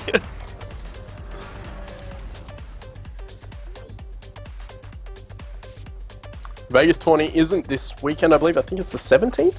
Yeah, the 17th. So that is when that is happening. The cast will continue as soon as the lag has subsided. Has abated. That Game of Thrones. How fast is the lad downloading? Yeah, I think it just throttles. It pretty much just throttles it. Yep, Jesus.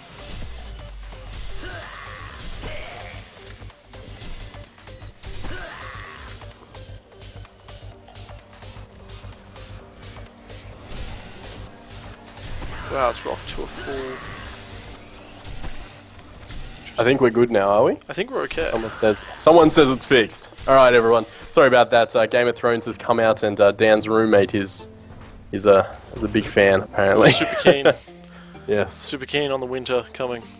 To answer 4, we're just looking for replays to cast. Really, just chucking out some. A lot of people didn't see the replay. The cast of it from Beef, especially in places like Australia where we live.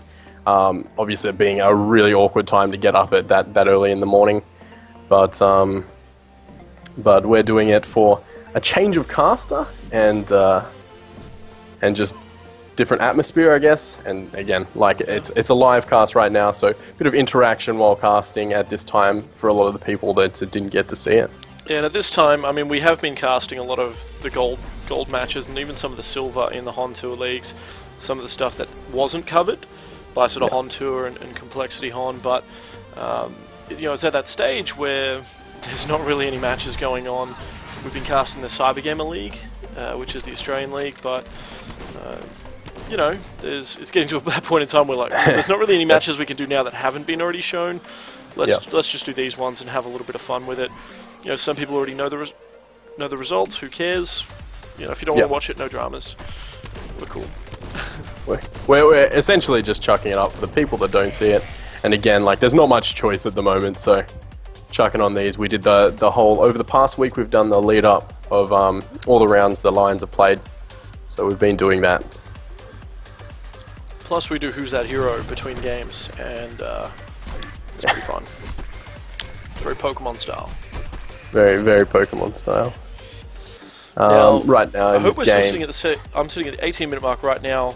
Marax has just picked up a haze. A little bit ahead as normal, but back on track. So yes, Maraxis does pick up that, and sitting at 10-2. Q Squad very well in the lead at the moment. 5,500 gold lead. I mean, it's not game breaking, but if they can maintain this, they can keep going from here. Shrunken Head's going to get finished on this Master of Arms. He's going to start being able to go for more damage-orientated items. And the Hellborn team really don't have the same... I mean, Master of Arms has the potential to carry. Monkey King and Rally can do it, but you don't traditionally see them get a Firebrand and... The Hag can, carry. though. Yes, yeah. The Hag is there. But That's saying that, we do have Nox playing a beast. As someone said in the chat, he is going amazingly right now, playing a really good Meraxis. And a lot of this game's lead is due to him winning that mid lane so convincingly and getting that farm early PK and setting up these ganks. He is currently 6-0, so yeah.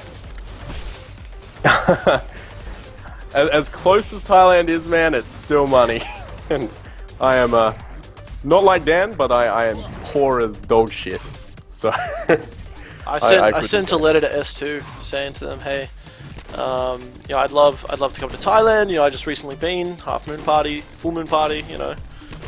Cup and cup. I know my Thai right there, but they never got back to me. Must have got lost in the mail. Maybe my letter got covered in soy sauce. Yeah. Or S2 just ignored you. Top lane though, Wretched Hag in a lot of trouble. Root coming out. Obviously, Master of Arms throwing out the goo, guaranteeing that kill. Great chain stuns right there. Master of Arms chucking out that initial stun. Keeper does have that PK, so Portal keyed in, followed that up. And again, the Luna stun just to guarantee that kill on top of the goo. Paul's coming out, but again, I've got that skip option enabled this time. Yes, clap for the Manji. But, yeah, the good thing about GSL for us is it was a better times, the casting. So, not really much to carve for us in the GSL. The people that wanted to watch it, the Americans that wanted to watch it, watched the replays. And the Australians that wanted to watch it, watched it live.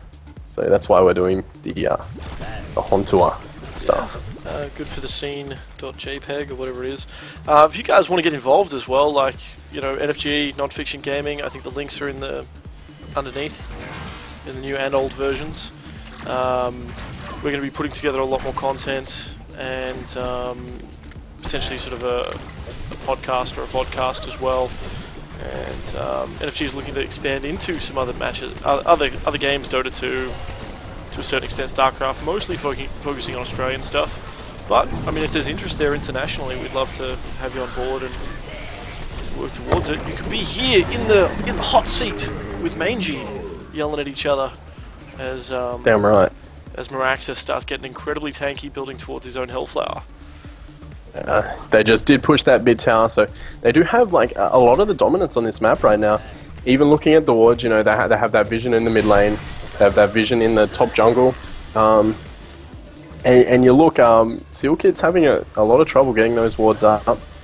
There is no eye yet, but again, with the amount of farm that he's not getting it, it's really hard to come together and put together that money for those wards. But it looks like QSQ is going to take the top second tier tower as well. So the only remaining tower, tier tower on the Hellborn side is that bottom second tier. They're putting a bit of pressure onto this bot second tier. Sorry, the Hellborn is putting a bit of pressure onto that, but they're going to back off straight away. They really don't want to get into a fight here, especially against something like that Miraxis, who is just completely dominating right now.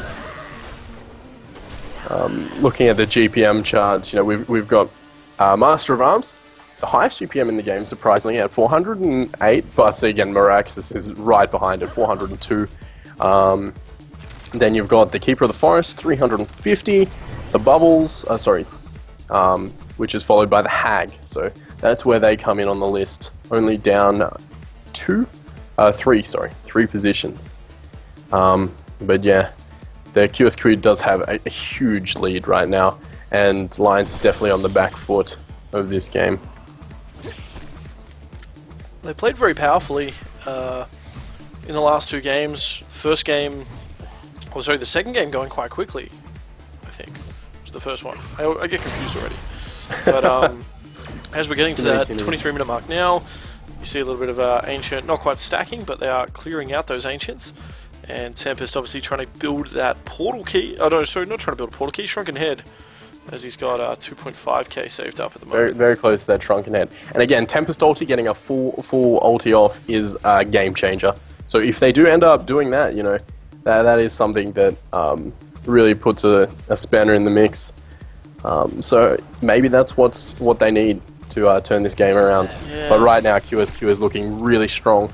Aluna does pick up that eye, so Seal Kid, that's already struggling to get those wards out, is going to have even more trouble.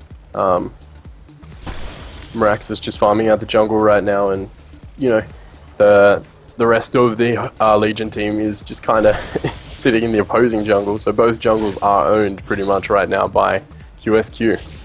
So QSQ doing a great job of just controlling the farm on the map. Master of Arms stacking those Ancients and going to clear them up now. Big items coming out. Really, we're looking at that Tempest BKB that I'm sure will get picked up very shortly. Does have the gold for it now.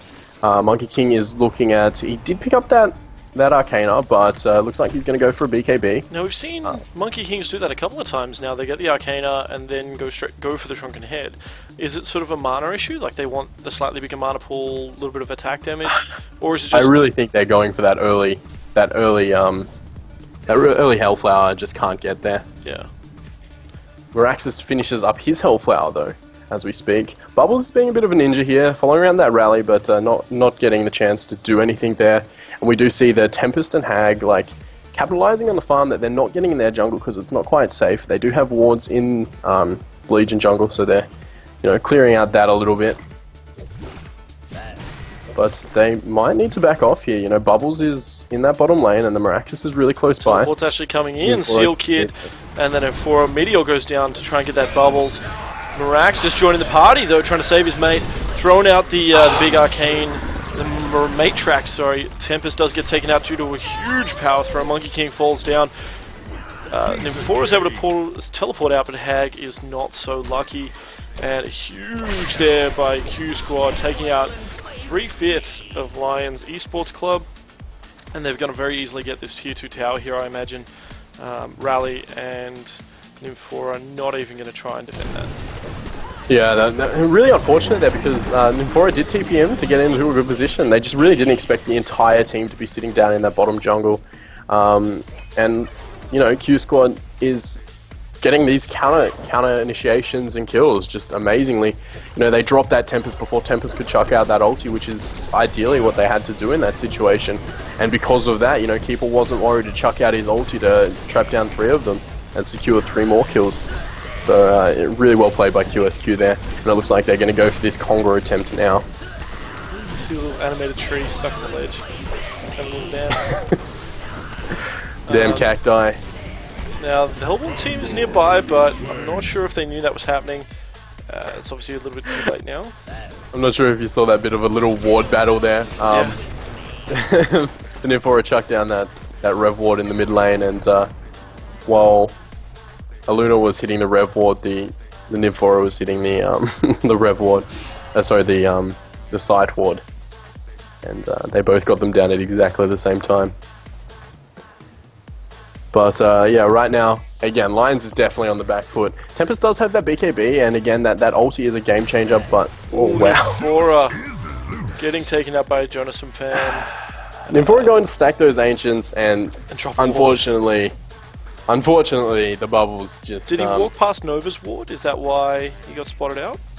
I'm assuming so, yeah. So just good presence right there from Jonas and Fan on the bubbles. And Bubbles getting that kill. You've got Style on Master Arms picking up that Shield Breaker. Does have just level 1 Shield Breaker, but has the token as well on top of that that Energizer and Shrunken Head. I'm going to start trying to use the right terms. BKB, huh? He goes for a Shield Breaker, which is interesting. Just going all out damage now. Yep. I guess this is to try and shut down that rally, and potentially even, I guess Monkey King's not too armored, but yeah. It's just a lot of damage as well. It does make sense picking that up, especially, you know, you've got that token, you've got that BK, Shrunken Head, and, you know, you're pretty set to live through the next fight, and I'm sure the next fight is what they feel is going to determine this game, so just going all out on that damage. Yeah. Do you think, though, because, I mean, they've still got 5 minutes left on the token, is it... They're in a position where they can sit back and farm. Is it a matter of getting some more farm, waiting for the token to get down to something like 2 minutes, and then making your move, pushing that? I don't think this is one of those games, because they're not... you know, they don't need to let the opposing team get any farm, so they don't need Lions to get any farm. They've got some items, they've got their items, they're ready to win team fights, and they're confident that they can win team fights right now. So sure, they could farm it out, but that would allow Lions to pick up some items. Hag did end up picking up that Hellflower, but there's not really much else that the Hellborn the Legion needs to push this out. They have that Soul's Bulwark sitting on the Miraxis, along with the Hellflower and the PK. You've got Aluna with the Eye, you've got Keeper with the PK. Sure, they could wait for that Resto Stone, which is coming up very shortly, but I really feel they don't need to. So they are going for a bit of a push here. Bubble's actually jumping onto that Nymphora with the DD. He does get Hellflowered. Yeah, he's got Hellflowered. He's able to walk out of there. They don't want to go forward into the jaws of that Miraxis. They also, the Keeper invised him. Oh, invised him? From behind, yes. So they didn't have sight there, unfortunately. Nymphora did have a ward, but wasn't in a position to turn around and put it down. Of course. They're just trying to clear out these creep waves, but QSQ's just biting down this tower, so they're chipping away at it, and eventually will get it. If they keep this up, right now it's really a lot on Hanskin getting a huge Tempest ulti off right now, and again it's really hard. Like they have to watch out for the Keeper of the Forest is the main one really. So you know, Keeper can just cancel that, and Keeper just has to stay way back to do it. And look where he is. How are you supposed to get a huge ulti off? And meanwhile, Keeper's sitting back. He's just chipping away at the tower as well. Yeah, so, throwing those minions in. Elementals coming as well. The tower does get denied. Bit of a cheeky deny coming out from Hanskin. Right there on the Tempest. Yeah, but now they're chipping away at their racks. Oh, Monkey King jumping in and jumping out again. Lions doing what they can do, but right now it's not a great deal. Wretched Hag porting back, actually, so it looks like they could be trying to make something happen here, especially because this is their opportunity. They jump on their Master of Arms and jump back again. Does have that token, so, you know, even if they kill him, they're in a bad position. Rally coming in with the compel, actually missing there. Jonathan Fan taking out Super KG on that Nymphora. Monkey King's back though. I believe he used a buyback there to get back in the fight. Master of Arms getting a little bit low, but again, he still has that token. He could very easily just turn around and keep going. Root is still up on Keeper of the Forest. They may not need to use it. Mirax is jumping into the middle there. Tempest got that shrunken head. Will he be able to get the Elemental Void off? He's not using it. He's deciding not to use it. Potentially. Keeper was standing right out there. Yeah. Like there was no way he could get the Keeper. There it goes. There goes the Root. Is he going to use it now? Yes, he does. He is still going to fall. It's a bit late though. Master of Arms goes down, but he will pop right back up. And Rally's going to be in a lot of trouble here. Goodbye, Nymphora. Just completely melted. Lightning bolts to the face. Rally ends up falling as well. No chance. Genocide. Monkey King's back up again. Monkey King didn't buy back for a second time. Did end up losing there. But GG Well Played will come out there, which is unsurprising. A really good game from QSQ. So, you know, Lions has been dominant in these first two games, but QSQ in that third game definitely showed their power. And again, a really well played overall game there. And that Mirax is one of those heroes I was giving a lot of praise at the start of this game. And again, it just showed off what it can do. So both teams on 2 points now, as we're going to go into the fourth game, I want to say. It's really confusing because Q Squad obviously started. We are going into the fourth game now. Started one game up. Yep. So we're going to have a Who's That Hero, and stay tuned because we'll be right back.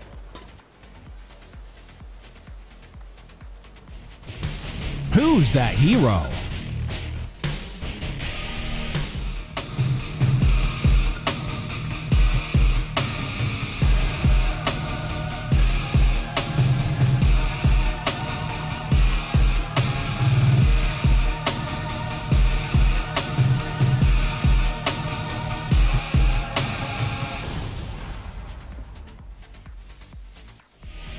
It's Access. Don't know?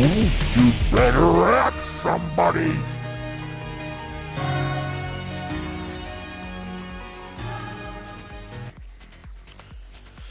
Well, we're back. If you're still with us, the nfgHoN live stream. We've got here the HoNTour Vegas playoffs, round 6. We're up to game 4. Fourth and final game, actually. Both teams on 2 points, needing 3 points to take the win. So whoever takes this, you know, gets that spot in Vegas, and that's a lot on the line for people. Yeah, we would love a spot to go to Vegas, not to play, but you see they're actually in the chat. May the best winner go to Vegas. I'm sitting at the locking stage. I've actually got blind bands already: Deadwood, Moon Queen, Artillery, Ophelia. Yep. I think I'm at the same point as you. What timing are you sitting at now? I've got Hanskin locking for the 4th lock, and it's sitting on 12, 11, 10, 9, 8, 7. Yeah, and I think he's we're good just now. locked Wild Soul Parasite. Yep. And I'm on 35 now, so I think 33, 32. Yep. Beautiful. Awesome. If you're just joining us, I'm casting with Mangy. My name's Dan. So how you doing? We are keeping an eye on the chat. I believe because of a little bit of lag earlier, we are actually 1 minute ahead. But that's okay. We will still see it and talk to you. 1 minute's not too bad. And shout out to those of you who've actually been hitting that follow button recently, because that warms the cockles of our hearts. Beautiful way to put it, Dan. Anyway. Looking at this game, the locks are completed now, so we do have that Keeper Tempest, as we've seen every game. The Bubbles, the Wild Soul, Parasite, and Pebbles is the new one here. So Pebbles hasn't been banned out or locked either of, like any of these games yet, so it is put in that lock pool. Not sure if it will be picked up, but it is an option now. Bans coming out: Draconis, Fade, Rally, and Devourer. So again, they do not want to deal with that Devourer, and Lions has been playing a great Devourer consistently over this series. So it's understandable why they don't want to deal with that. Master of Arms actually banned out too, so a bit of a respect ban there from the great players from Master of Arms last game. Miraxus is still on the board though, Soul Reaper being the final ban. Yeah, interesting that Soul Reaper being banned out, yet I want to say Ophelia's still available. No, wait, not available? No, yeah, not available. No. As she'd been banned out in the blind bans. Whereas you usually see Soul Reaper with, paired with an Ophelia or paired with a pushing strat. I guess you could still classify that with the Keeper and the Tempest, something along those lines. But well, Wretched Hag being the first pick for Lions, and that's probably part of the reason. They can run Wretched Hag in that suicide if need be, but they can also run her as a short lane. As you've mentioned a couple of times, she can potentially carry quite strongly with those high edgy gains. But maybe a bit of a save just in case they can't get the bubbles or something like that, and they don't want to run a Keeper in the long lane, or they don't want to run a Wild Soul in the long lane. It's just a safe pick, really. It doesn't allow the Q squad to know anything that really what they're going to go, because it can be run so many ways. It's a lot similar to the Master of Arms. It throws it doesn't give any idea of what your lineup is going to be, and it allows you to change your lineup due to their picks. Aluna Meraxis being picked up again, so we saw that played amazingly well last game, and hopefully we see it play just as well this game. Aluna Meraxis, as I said last game, is one of the most powerful dual lane mid combos. Armadon. That's interesting. That's a weird pick. That is an awesome pick. That is. We have seen Lions pick up Armadon in the past. No Shadowblade, unfortunately, but we do see that Armadon. Armadon is one of those heroes. Again, you don't see it competitively a lot, but when it does come out, it is still quite strong in pub, and actually you don't see it competitively ever. to be completely honest, Lions is one of those teams that does pick it up very occasionally, so it is there. So NG Armadon being the next picks for Lions, the final picks from the general pool, and QSQ looking for that last pick. You got to remember this is game 4, but Q Squad actually started with 1 point in, as they were coming from the winners bracket, so they only needed to win 2 games, whereas Lions needs to win 3. But this either way, this is going to be that third win, or the third point, I should say, for either team. This is the last game that from this series. So whoever wins this takes that place in Vegas.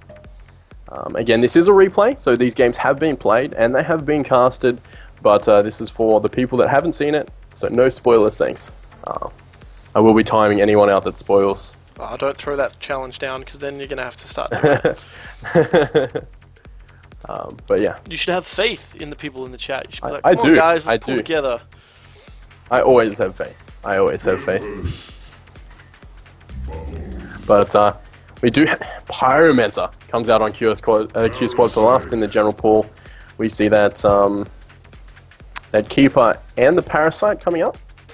And we have the last 2 picks. Yeah. We've got the Bubbles and the Tempest picked up.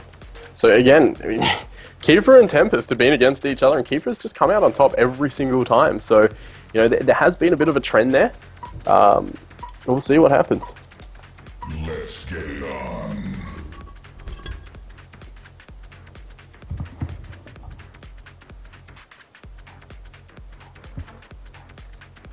So we're getting underway now.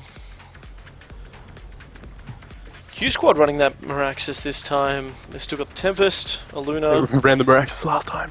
Oh, yeah. Get it again. They get it again. So Nox on that Meraxis, which was played so successfully last game. It looks like they're all running mid to go to that aggressive jungle. But we might have a bit of a clash here. So we see 4 from Lions going to that jungle as well. I'm not sure. I'm pretty sure that that the Hellborn comes out on top here, if they do end up clashing. But we'll see what happens. Engineer does see a couple in there, so does know that this is this is imminent. But Meraxis gets scouted out by that Wretched Hag too, so we see everyone back off here. Looks like it's going to be Engineer Armadon bottom, maybe. maybe Engineer going to that top lane, but mid lane, but just couldn't get there due to 5 sitting in his jungle. Yeah. We do see... No, it looks like Hag will be soloing mid.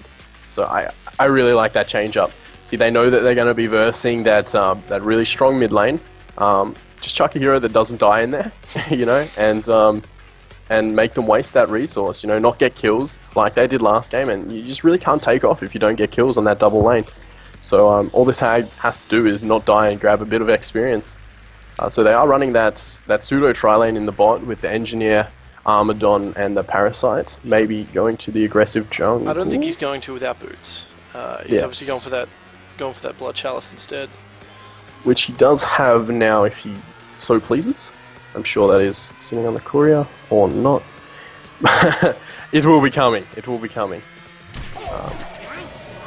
But yes, so they do run that Aluna Miraxis as expected, and we do see the Bubbles soloing bot. So I don't know, I feel like a pseudo tri-lane's a bit wasted on a Bubbles, but as I said, you may as well dominate. You may as well dominate that bottom lane. Yeah, Engineer should have an okay time driving that Bubbles out.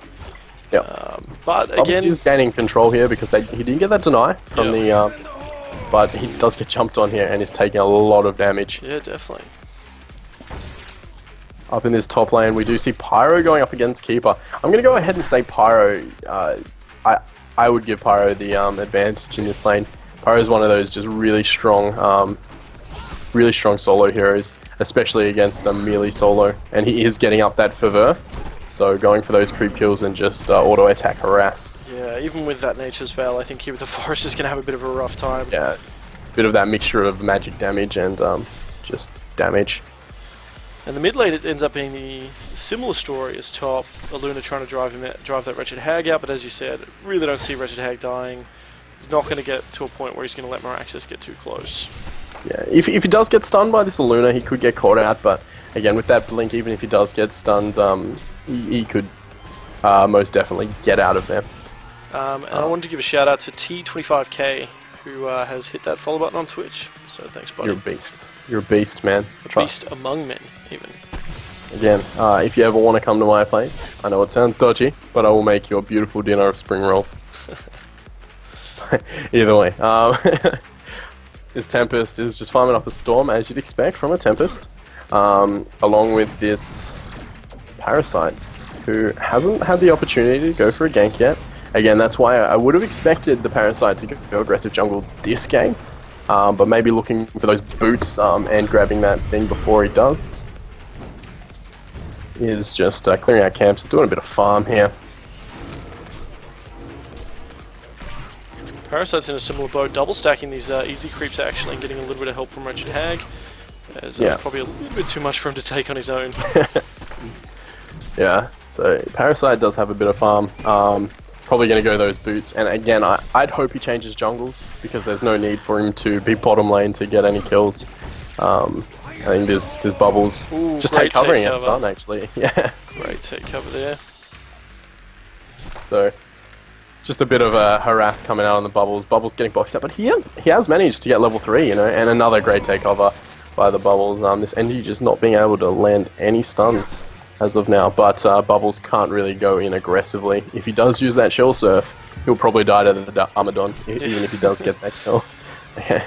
But NG just regenning up and going back to the harass train on the Bubbles. Keeper actually is getting forced to sit in invis to grab his items and just not being able to do too much. As you'd expect, this Pyromancer is winning this top lane by a fair amount. Keep doing alright too, 11-1, whereas the Pyromancer is 17-4.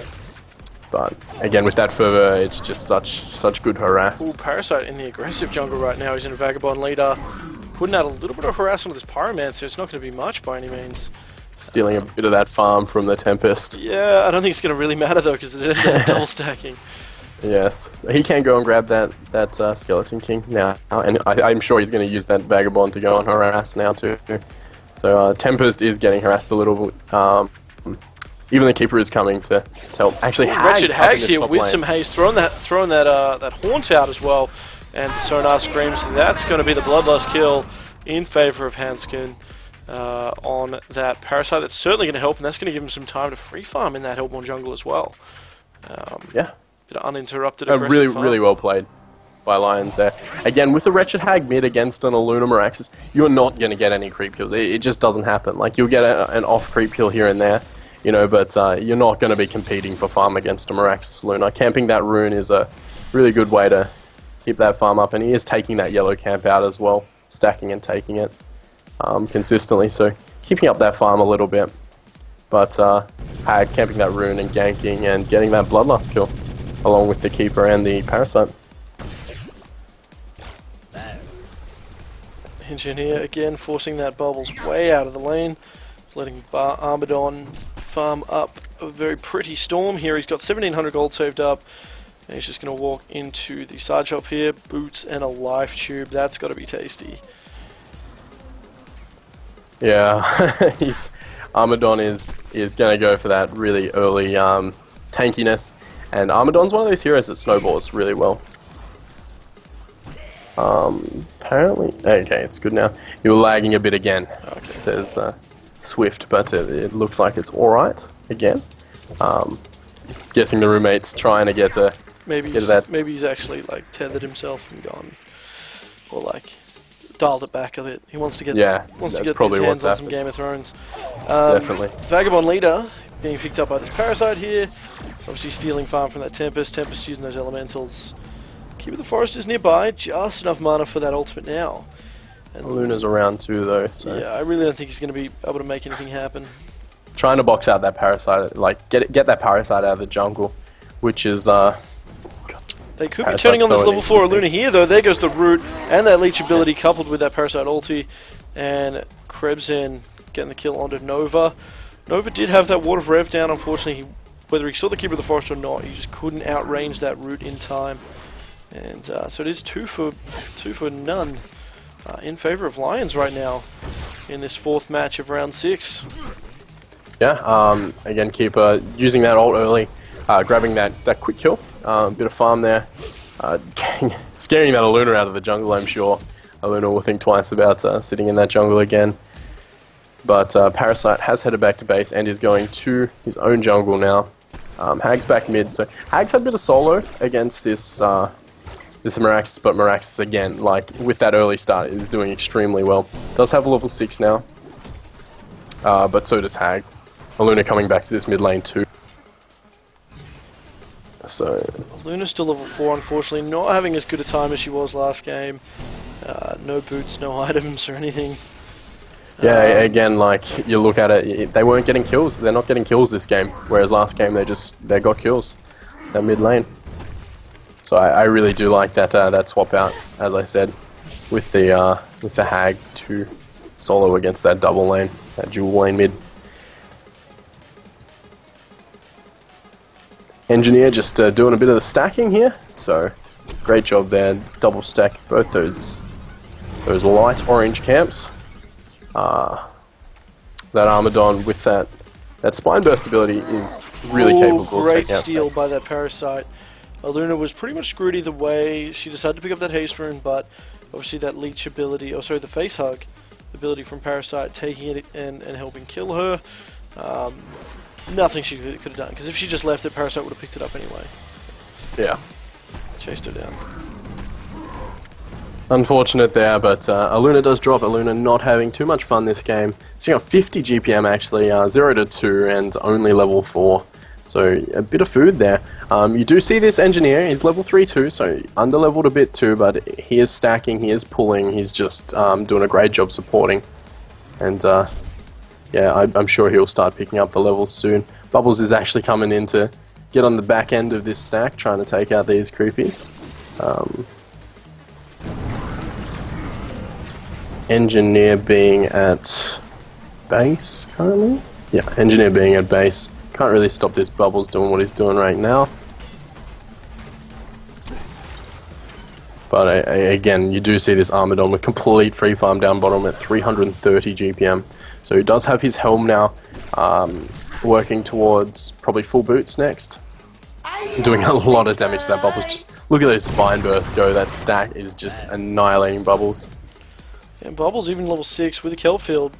there's really not going to do anything. It's an Armadon, level 1 Armadillo. He's got the obviously that Restless, level 4 Spine Burst, and even with just a Helm the Black Legion boots, he's just incredibly mobile.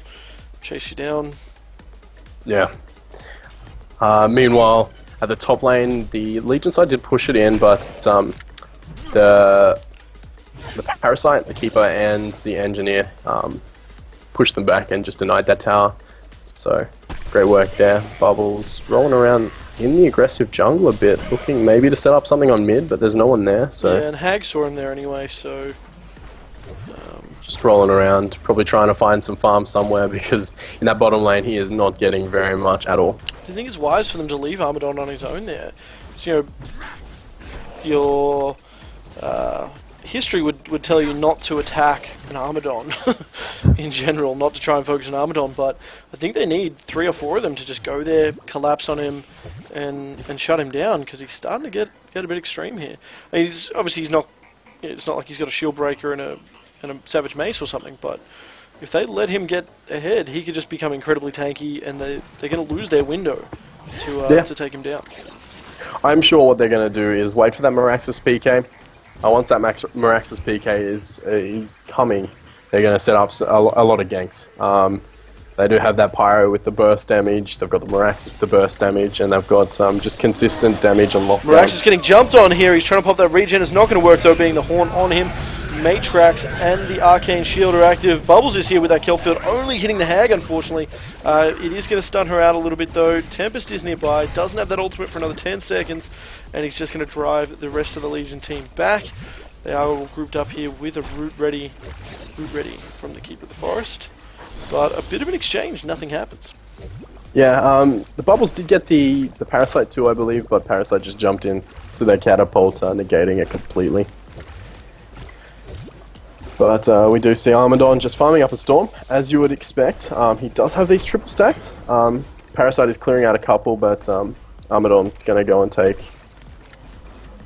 going to stack this one, kill it out of the camp, or I don't know. I think that's already tripled, or am I wrong?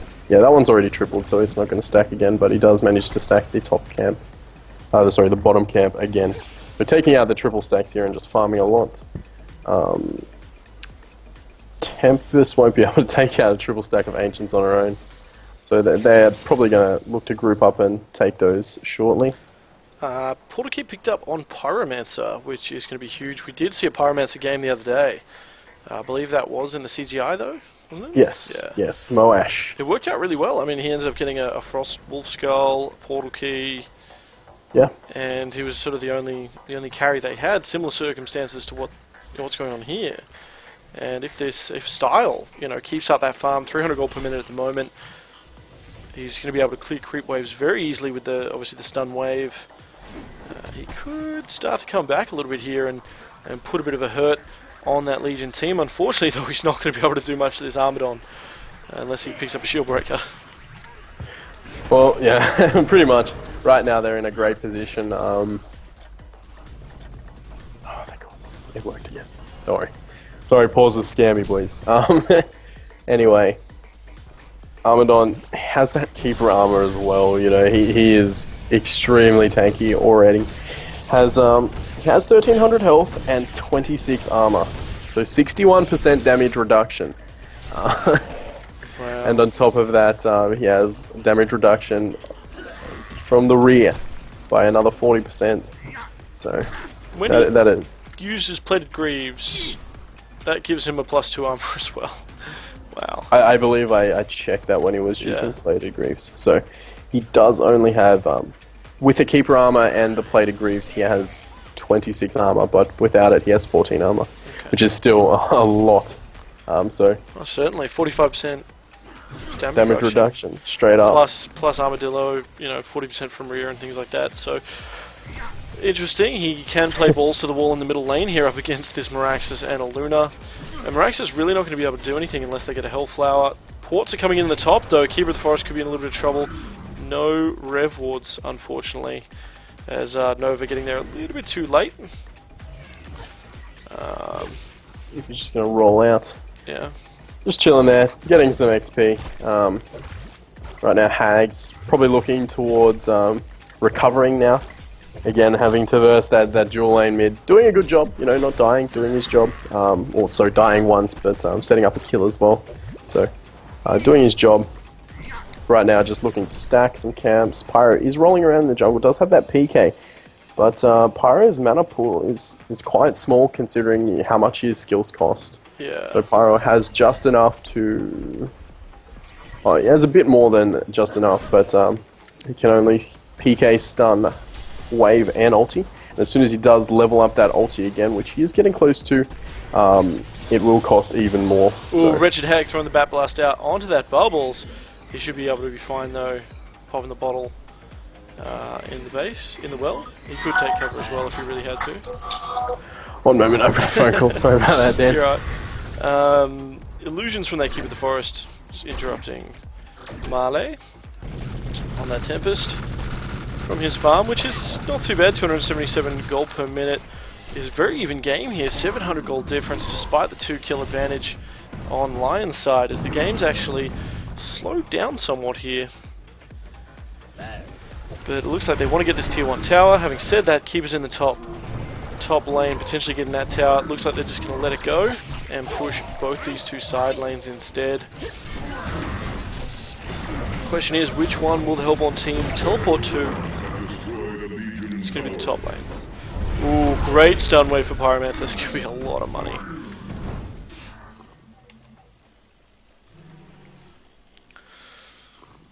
But yeah, during the slow times in the games, guys, you can always hit that follow button if you haven't already. We'll give you a cheeky little shout out. Follow button's always nice. Yeah. Have you hit the follow button, Mangy? As of yesterday, I have. As of yesterday, you have. And how long have you been casting with NFG? Too long it seems. I've been casting since the old channel. Yeah, that's right. Yes, that was an awkward experience. I probably shouldn't have mentioned that, but you would have noticed when I followed anyway. Maybe you just have to not follow forever. Yeah, well, it was either mention it and not and follow, or not mention it and not follow.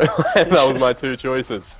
And I took the man up choice. I wonder if you could have swung it and said, "Oh no, I unfollowed, then followed you again."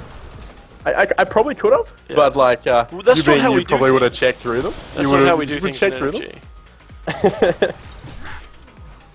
Gone through all your little your emails and just checked. No, you haven't. So I save those emails, man, because I want a list of all the cool kids who I can invite to my birthday. Oh wow, Hag actually missed that trick. I'm going to run back. Luckily, it was attacking him, so he did notice it and didn't block their camp. But yeah, just getting off the subject of me being a failed this game is Bubbles dead getting face hugged even right now. Leashed. He could be getting a little bit low. Shell Surf, very small Shell Surf thrown out that Kelfield as well. Great red power throw. Parasite is on a bee's digger health there, waiting until great axe. Great Scott from the Meraxis. Nox thrown out the axe. And that was a huge snipe into the trees there. Yeah, Nox obviously played a really good Meraxis last game and doing a great job this game as well, as you would expect. Obviously not getting kills in that mid lane, but yeah, he's having his presence. Does have that PK now. Is well on his way to his Hellflower, halfway there. Has his first Arcana, got half of his second Arcana. Right now you're looking at the Parasite, who is rushing a Hellflower, and well on his way there too, like very close to that. Obviously that death doesn't help, but he's getting there. Hag, again, having to struggle in that 1v2 lane. Doesn't have very much at all. We've got the Keeper of the Forest that I'm surprised. He did have that suicide lane, but just has a mana ring and booties. Not sure what he's going to go for first. He could be going for that PK, for that initiation, which is probably the best idea with the team lineup that he does have. If Parasite's not going for a PK before the Hellflower, Keeper of the Forest certainly needs one. Yeah. At the very least, so he can counter Tempest's initiation, obviously maneuver himself to a good position. Tempest has gone the Astrolabe, and there's Mystic Vestments. We've seen a lot of that. Especially against Keepers, it makes a lot of sense, because you just get into the middle of the fight, and you just try and hold it out. which is a lot of the way to go, I guess. Against a keeper, you're not really going to get good ultis off all the time, and it's just not going to guarantee them with a PK. But both these supports are suffering this game. Yeah, 107 gold per minute, 98. Seal Kid actually just picking up his booties, and Nova still sitting on nothing. He's got a port stone and a blue ward. Chuck it under the door, dude. Or is 1 sec. Yep. While Mangy disappears to go deal with whatever that is, I just want to give a shout out to Skivok, sorry, and Sickest, or Sickest X, for following us on Twitter. Oh, no, not Twitter, Twitch. You can follow us on Twitter as well if you really want, at NFG Live or at NFG Dan. If you want to follow me personally. Stay up to date with all the live HoN action stuff. Meraxis is in Viz, but he runs into an Armadon, and Armadon's not really the kind of guy you want to just jump on your own. He's looking for someone a little bit squishier, maybe someone like this Engineer, although Parasite and Keeper minions are nearby as well. Thing is, though, he could try and jump here, pop that Arcane Shield that's going to prevent Parasite from really doing anything. At the very least, he is buying time for his teammates to rock up. He's got 23 seconds left on that invis. And it looks like Parasite, Hag, and Engineer are keen to take out these dragons. Nope. No ganks. Yo, Sickest. Yo, buddy. I did just give you a shout out if you were listening. I think you were. Just quietly. Armadon going after the Dragon Masters now, though. He's got a Barrier Idol, Helm of the Black Legion, Plated Greaves. What's the next item we're going to see on him? Probably a Soul's Bulwark. And there's not too much physical damage on that Hellborn team, but... oh, great snipe from Aluna. Definitely needed that.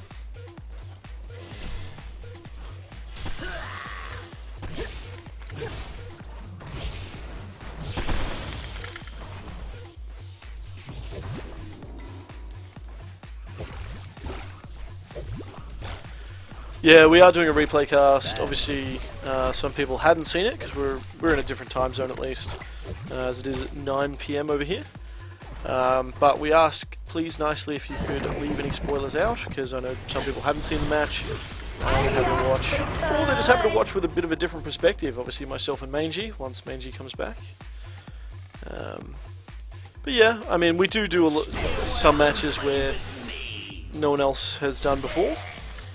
But at this stage of the game, you know, with HoNTour sort of at a stalemate until the Vegas matches are done, and there's not really any other league stuff happening except the Cybergamer Invite League, which we have been covering every Sunday night. So you will, if you follow us, of course, you could tune into that and check out some Oz HoN stuff. There's 8 Australian teams fighting out for a $500 prize pool, and yeah, it's good fun. We're, I think, one round away from the semi-finals in the CGI. We are casting the CGI, I'm just not casting it right now, because we're casting a replay cast. The Cyber Game matches were on last night.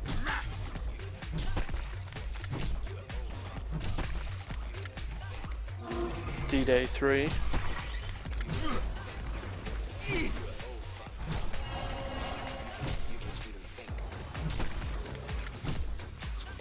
There will be. I mean, Cybergamer CGI is not over yet.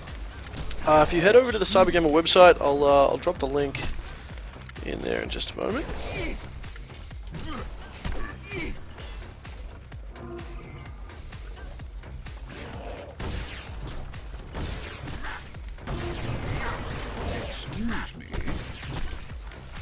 Cybergamer Invite Leagues is one round away from the semi-finals, so there's at least 3 or 4 weeks to go, and then we'll have a couple of rounds of the Open League. So you can register for the Open League now, I believe, and you can start challenging teams to matches. And usually I think we take 4... Actually, sorry, a bit of action taking place. Huge Tempest ultimate just completely melting that Keeper of the Forest and that Engineer.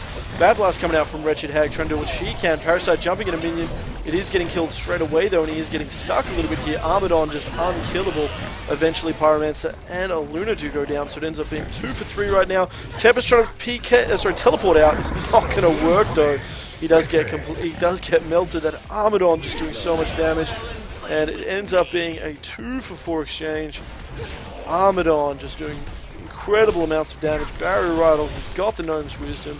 I know Mangy and I have talked about that Gnome's Wisdom. It is a very powerful item. Personally, I don't use it, but you see here the power of it helping just with the spamming of those quills. 25% of the mana cost, so he's not getting heaps back when he spams every time, but every little bit does help, and you see it did definitely help there. Rax is actually trying to jump on him here. I'm not sure about this, because Wretched Hag's pretty low on mana. Baiting out the Haunt, I believe, trying to get that Arcane Shield to happen. Great keg stun from Seal Kid, and that's going to force Miraxis to get back. Wow. Nox, very, very angry. Just missed it, didn't I? It looks like just trying to kill that Armadon, but Armadon proving to be way too tanky, and he ends up using a bottled regen rune. And he's just going to get right back up to full health and mana. Sorry about that, lads. I'm back now. Couple of personal issues to sort out, but back into this game. Dan, how was the solo cast, bro? It was good. It was good. I'm glad. I'm sorry about that, dude. You're right. Yeah, I was talking to D-Day3, who's in the chat, and I've obviously linked the Cyber Gamer Invite League. But as far as I'm aware, you can sign up for the Open League anyway, and start challenging teams like Mangy, who is in No Way Out. The Seraphic Nexus boys, they're pretty much sitting at the top of the ladder at the moment. The Frey team, which is not the Frey you probably know of. It's just some guys who've sniped the clan. It's a knockoff team. Some guys who've sniped the clan tag, but in true Aussie style. But yeah, you can start playing some games. You get ranked in the Open League. Once we do go to the Invite League, which will probably be in the second half of the year. And potentially we get some more sponsorship like we did this time, the $500. We're getting attempted. Sorry to interrupt. Yeah, I'm just checking out Kongyo. It's going down quite quickly. They are aware of it though. Armadon's going to jump in. Bubbles does get silenced due to that Hellflower. Chainsaw Massacre going to be used there. Great energy field trapping that Miraxis in the side. He's going to have to try and walk out here, but he is going to take a lot of damage when it happens. Parasite, of course, doing a lot there. Pyromancer able to portal key out the last second. It looks like he's just going to completely melt down Parasite. Parasite Hagger down in exchange for a Luna. Armadon still, though, just not barely. Armadon was right in there, killing that Kongor. He did kill the Pyromancer, but Pyromancer picked up the token just before he died. Portal keyed out when he respawned and annihilated that Parasite. But Armadon is not dropping here. He is so tanky right now. Unless he runs head first, gets caught in 3 stuns. Even so, like with that, you see there with that Nature's Protection, 28.7 armor. He's got the Gnome's Wisdom I was talking about while you were away. Obviously the mana regen, the extra 3 armor. It looks like he's going balls to the wall here. Yeah. And they're actually going to back off from that. They do see the ports coming in. Tower is in deny range, so I'm sure that tower is going to get denied here. And it does. There's the deny. But Armadon is doing work, and this game is dead even. It really shows you how much both these teams want this game. You know, the gold lead is minimal, 200 gold lead, and the XP lead is not that much either for 28 minutes in the game. It is only 3k in the Hellborn's favour, I believe. Yep, Hellborn's favour. Yeah, so it's a really close game right now. Like the gold difference is tiny. Hellborn's team being slightly ahead in the experience, but they are a couple of kills down. So very much back and forth. And I'm just worried that the window is closing on when they can kill the Armadon. Now, correct me if I'm wrong, if you sheep Armadon, does the Armadillo stop working? I don't believe so. It still keeps going. I'm not 100% on that, don't take my word. But I believe if it gets hit from behind, no matter what, it does still do that damage reduction. So Armadon is going to be consistently hard to kill from the back for the entire game, no matter what they do to him.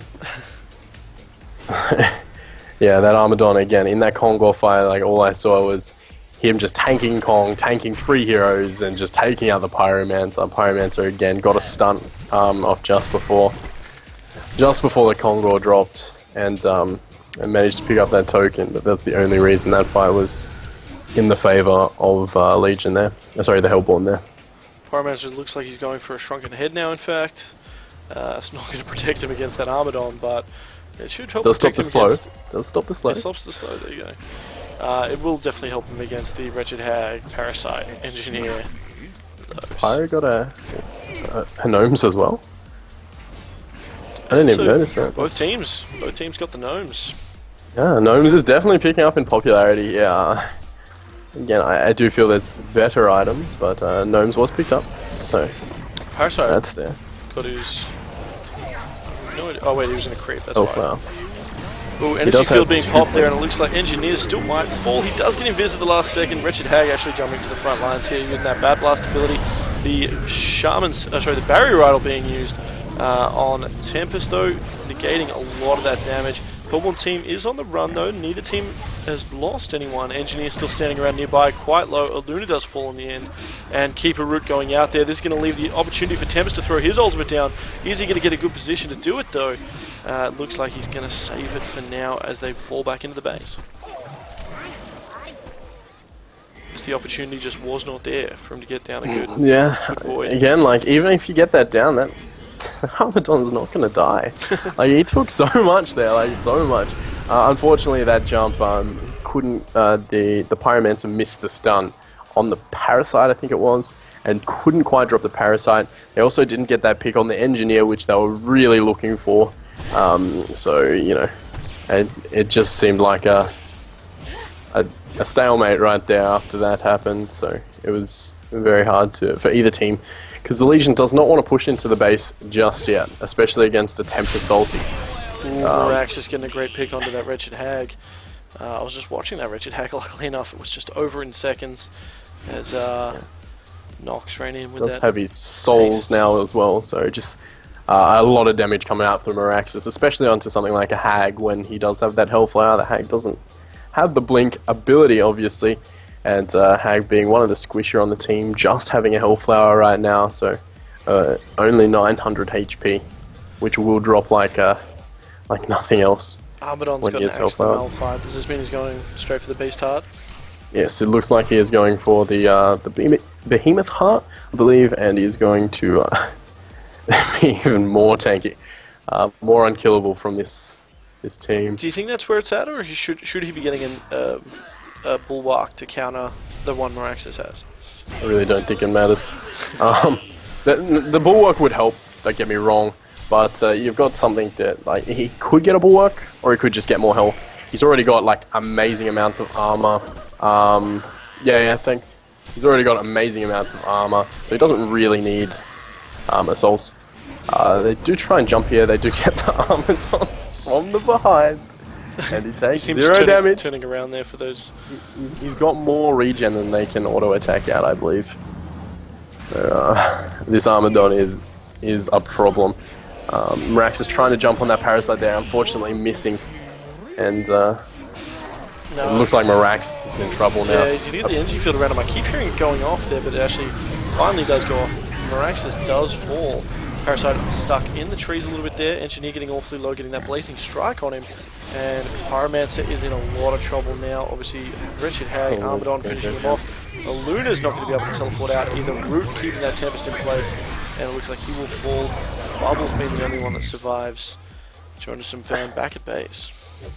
It just shows you how much an Armadon can snowball. You know, Armadon, like, is doing really well, don't get me wrong, but he only has 460 GPM, and like, I've seen games at 33 minutes where teams have had 600, 700 GPM on their carry and still can't manage to carry out the game and win it. You know, this Armadon is unkillable at 460 GPM. It comes partly to the lineup. He does pick up that Behemoth Heart now too, and they're just going to annihilate that tower. No problems at all. Aluna and Bubbles are up, but they really can't do anything at this point. Maybe just hold it off until the others get up. Tempest ult is still around. You got to remember though, this is it. This is the match that sends you to Vegas. Obviously, Q Squad not wanting to give up too early. Having a Rax down sucks, but it's not it hasn't lost them the game by any means.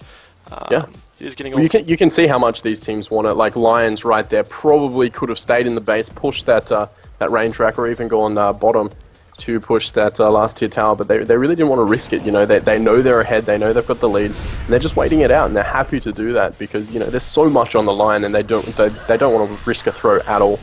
So they'll play with weird heroes like Armadon and Shadowblade. They're not going to risk it by playing dumb.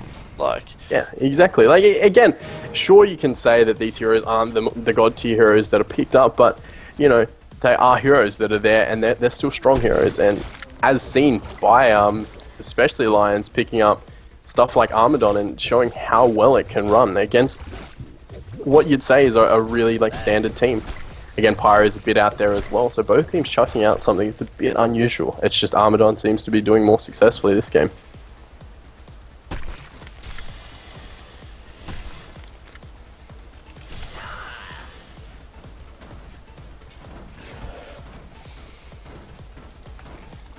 Bubbles is getting jumped on here. He does get Hellcloud and Hag ulted and will drop like a stone.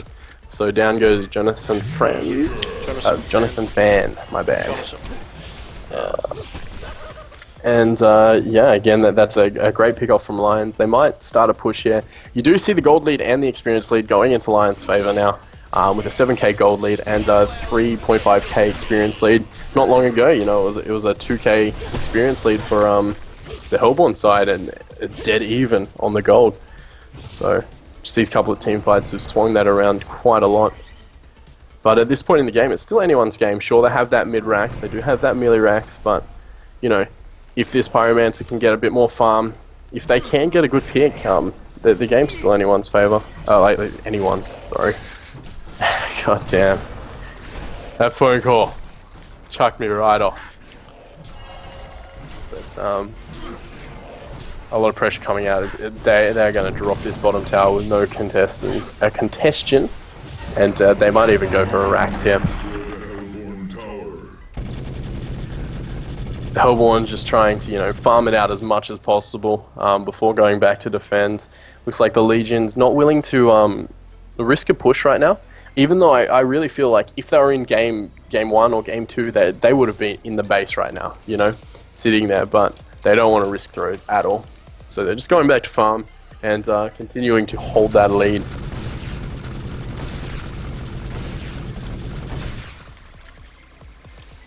Parasite just picked up a Codex this late.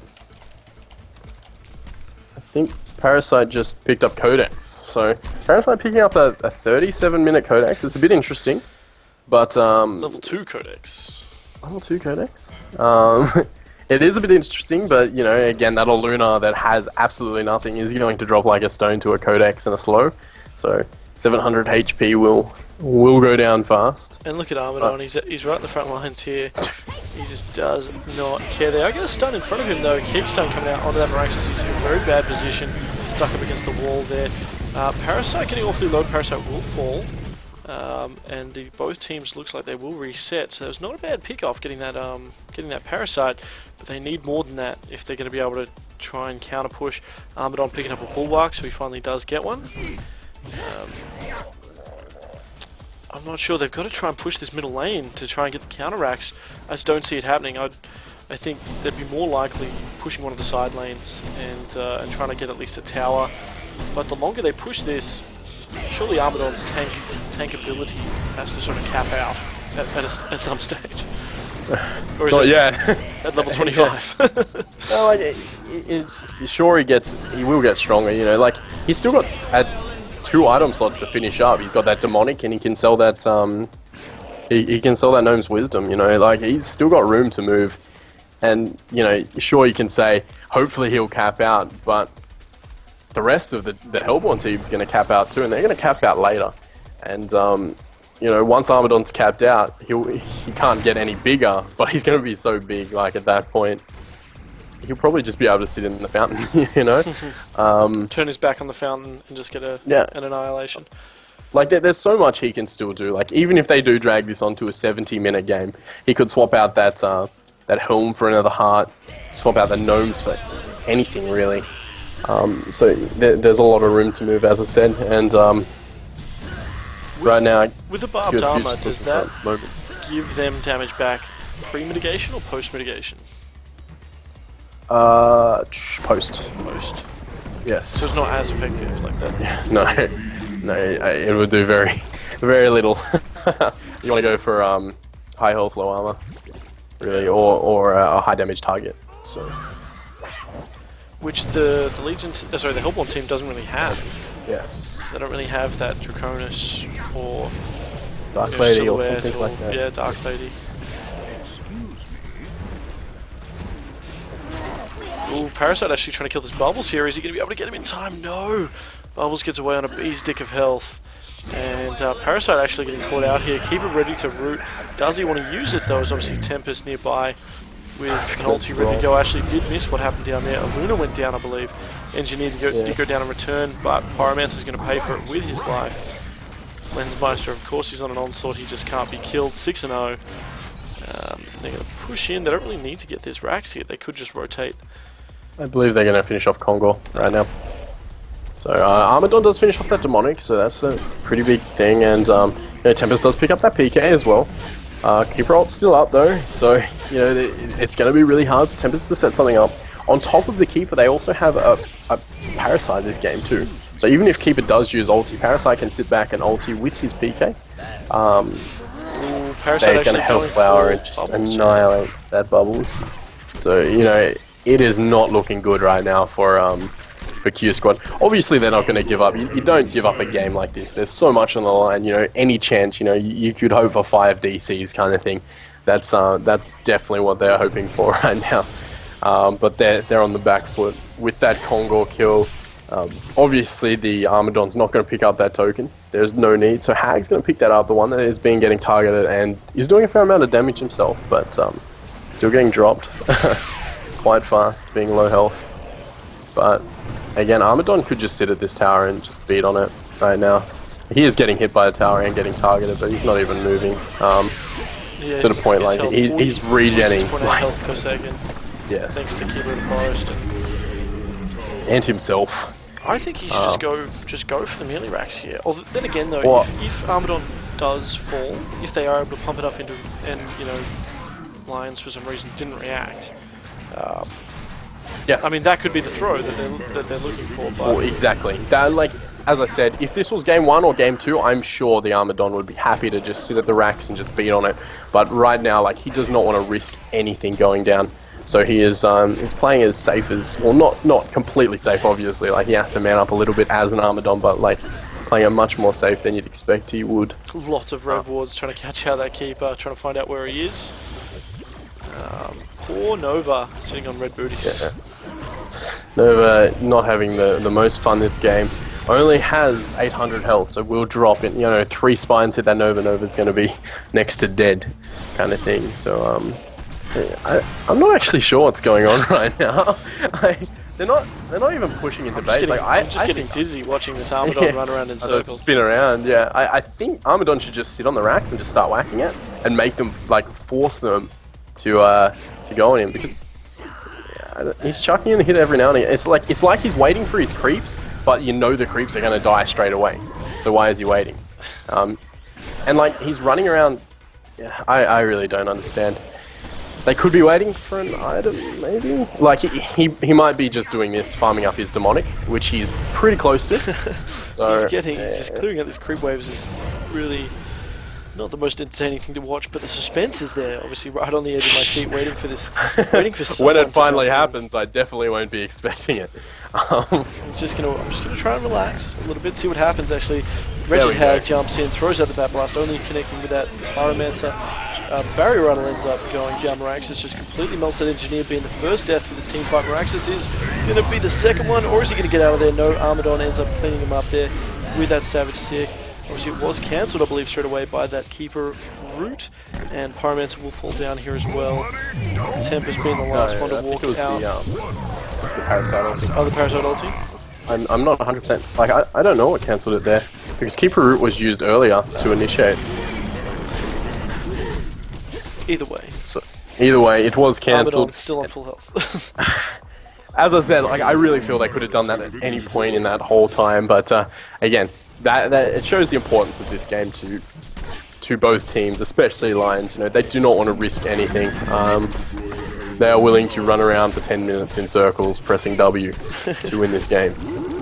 And rage quit from Nox. Nox is not happy, and that is fair enough. You know, he played a really good game, but shit happens. You know, good manners coming out for both teams, as you'd expect. These teams are known for their manners, so the GG well played will come out, and Lions will take this series 3-2. But if you look at the games, you know, they did go 3-1 in the games, but QSQ coming out of the winner's bracket did have that one up. So really well played by Lions there. Again, with that Armadon, he was so tanky. Just huge. Yeah. But yeah, I think that's it from us guys for now, at the very least. I'm going to take a break and get something to eat. And actually probably going to call it there, because I'm going to wake up early tomorrow. Yeah. But thank you, Mangy. Of course, No problems. If you haven't already, hit that follow button, guys, and be a lad. Do it. And what else can they do? They can always check us out at nfgLive.com or nonfictiongaming.com. It's the same thing, really. Or they can always follow us at nfgLive for the for Twitter, if they're in the Twitter sphere. Do you have any shout-outs before we go? I just got one shout-out, Perpond, as always. So shout-out to Perpond. Everyone viewing, thanks for watching. Glad you tuned in. Hope you liked it. If you did, as Dan said, hit that follow button. Shout-out to Ginched, who actually just hit that follow button. So getting in under the wire just there. And I'll leave you guys with another Who's That Hero. And we'll see you another night. Hopefully, potentially tomorrow or Wednesday for us, I guess. In the afternoon I'll be free. We might have to try and sync up a time where we can get some more international peoples. But yeah, alright. See you guys.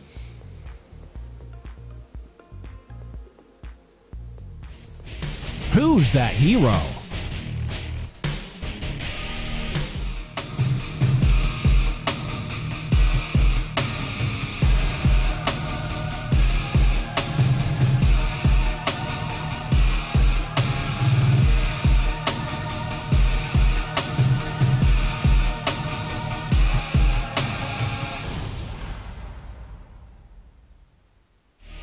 It's It's Mr. Tipper for you.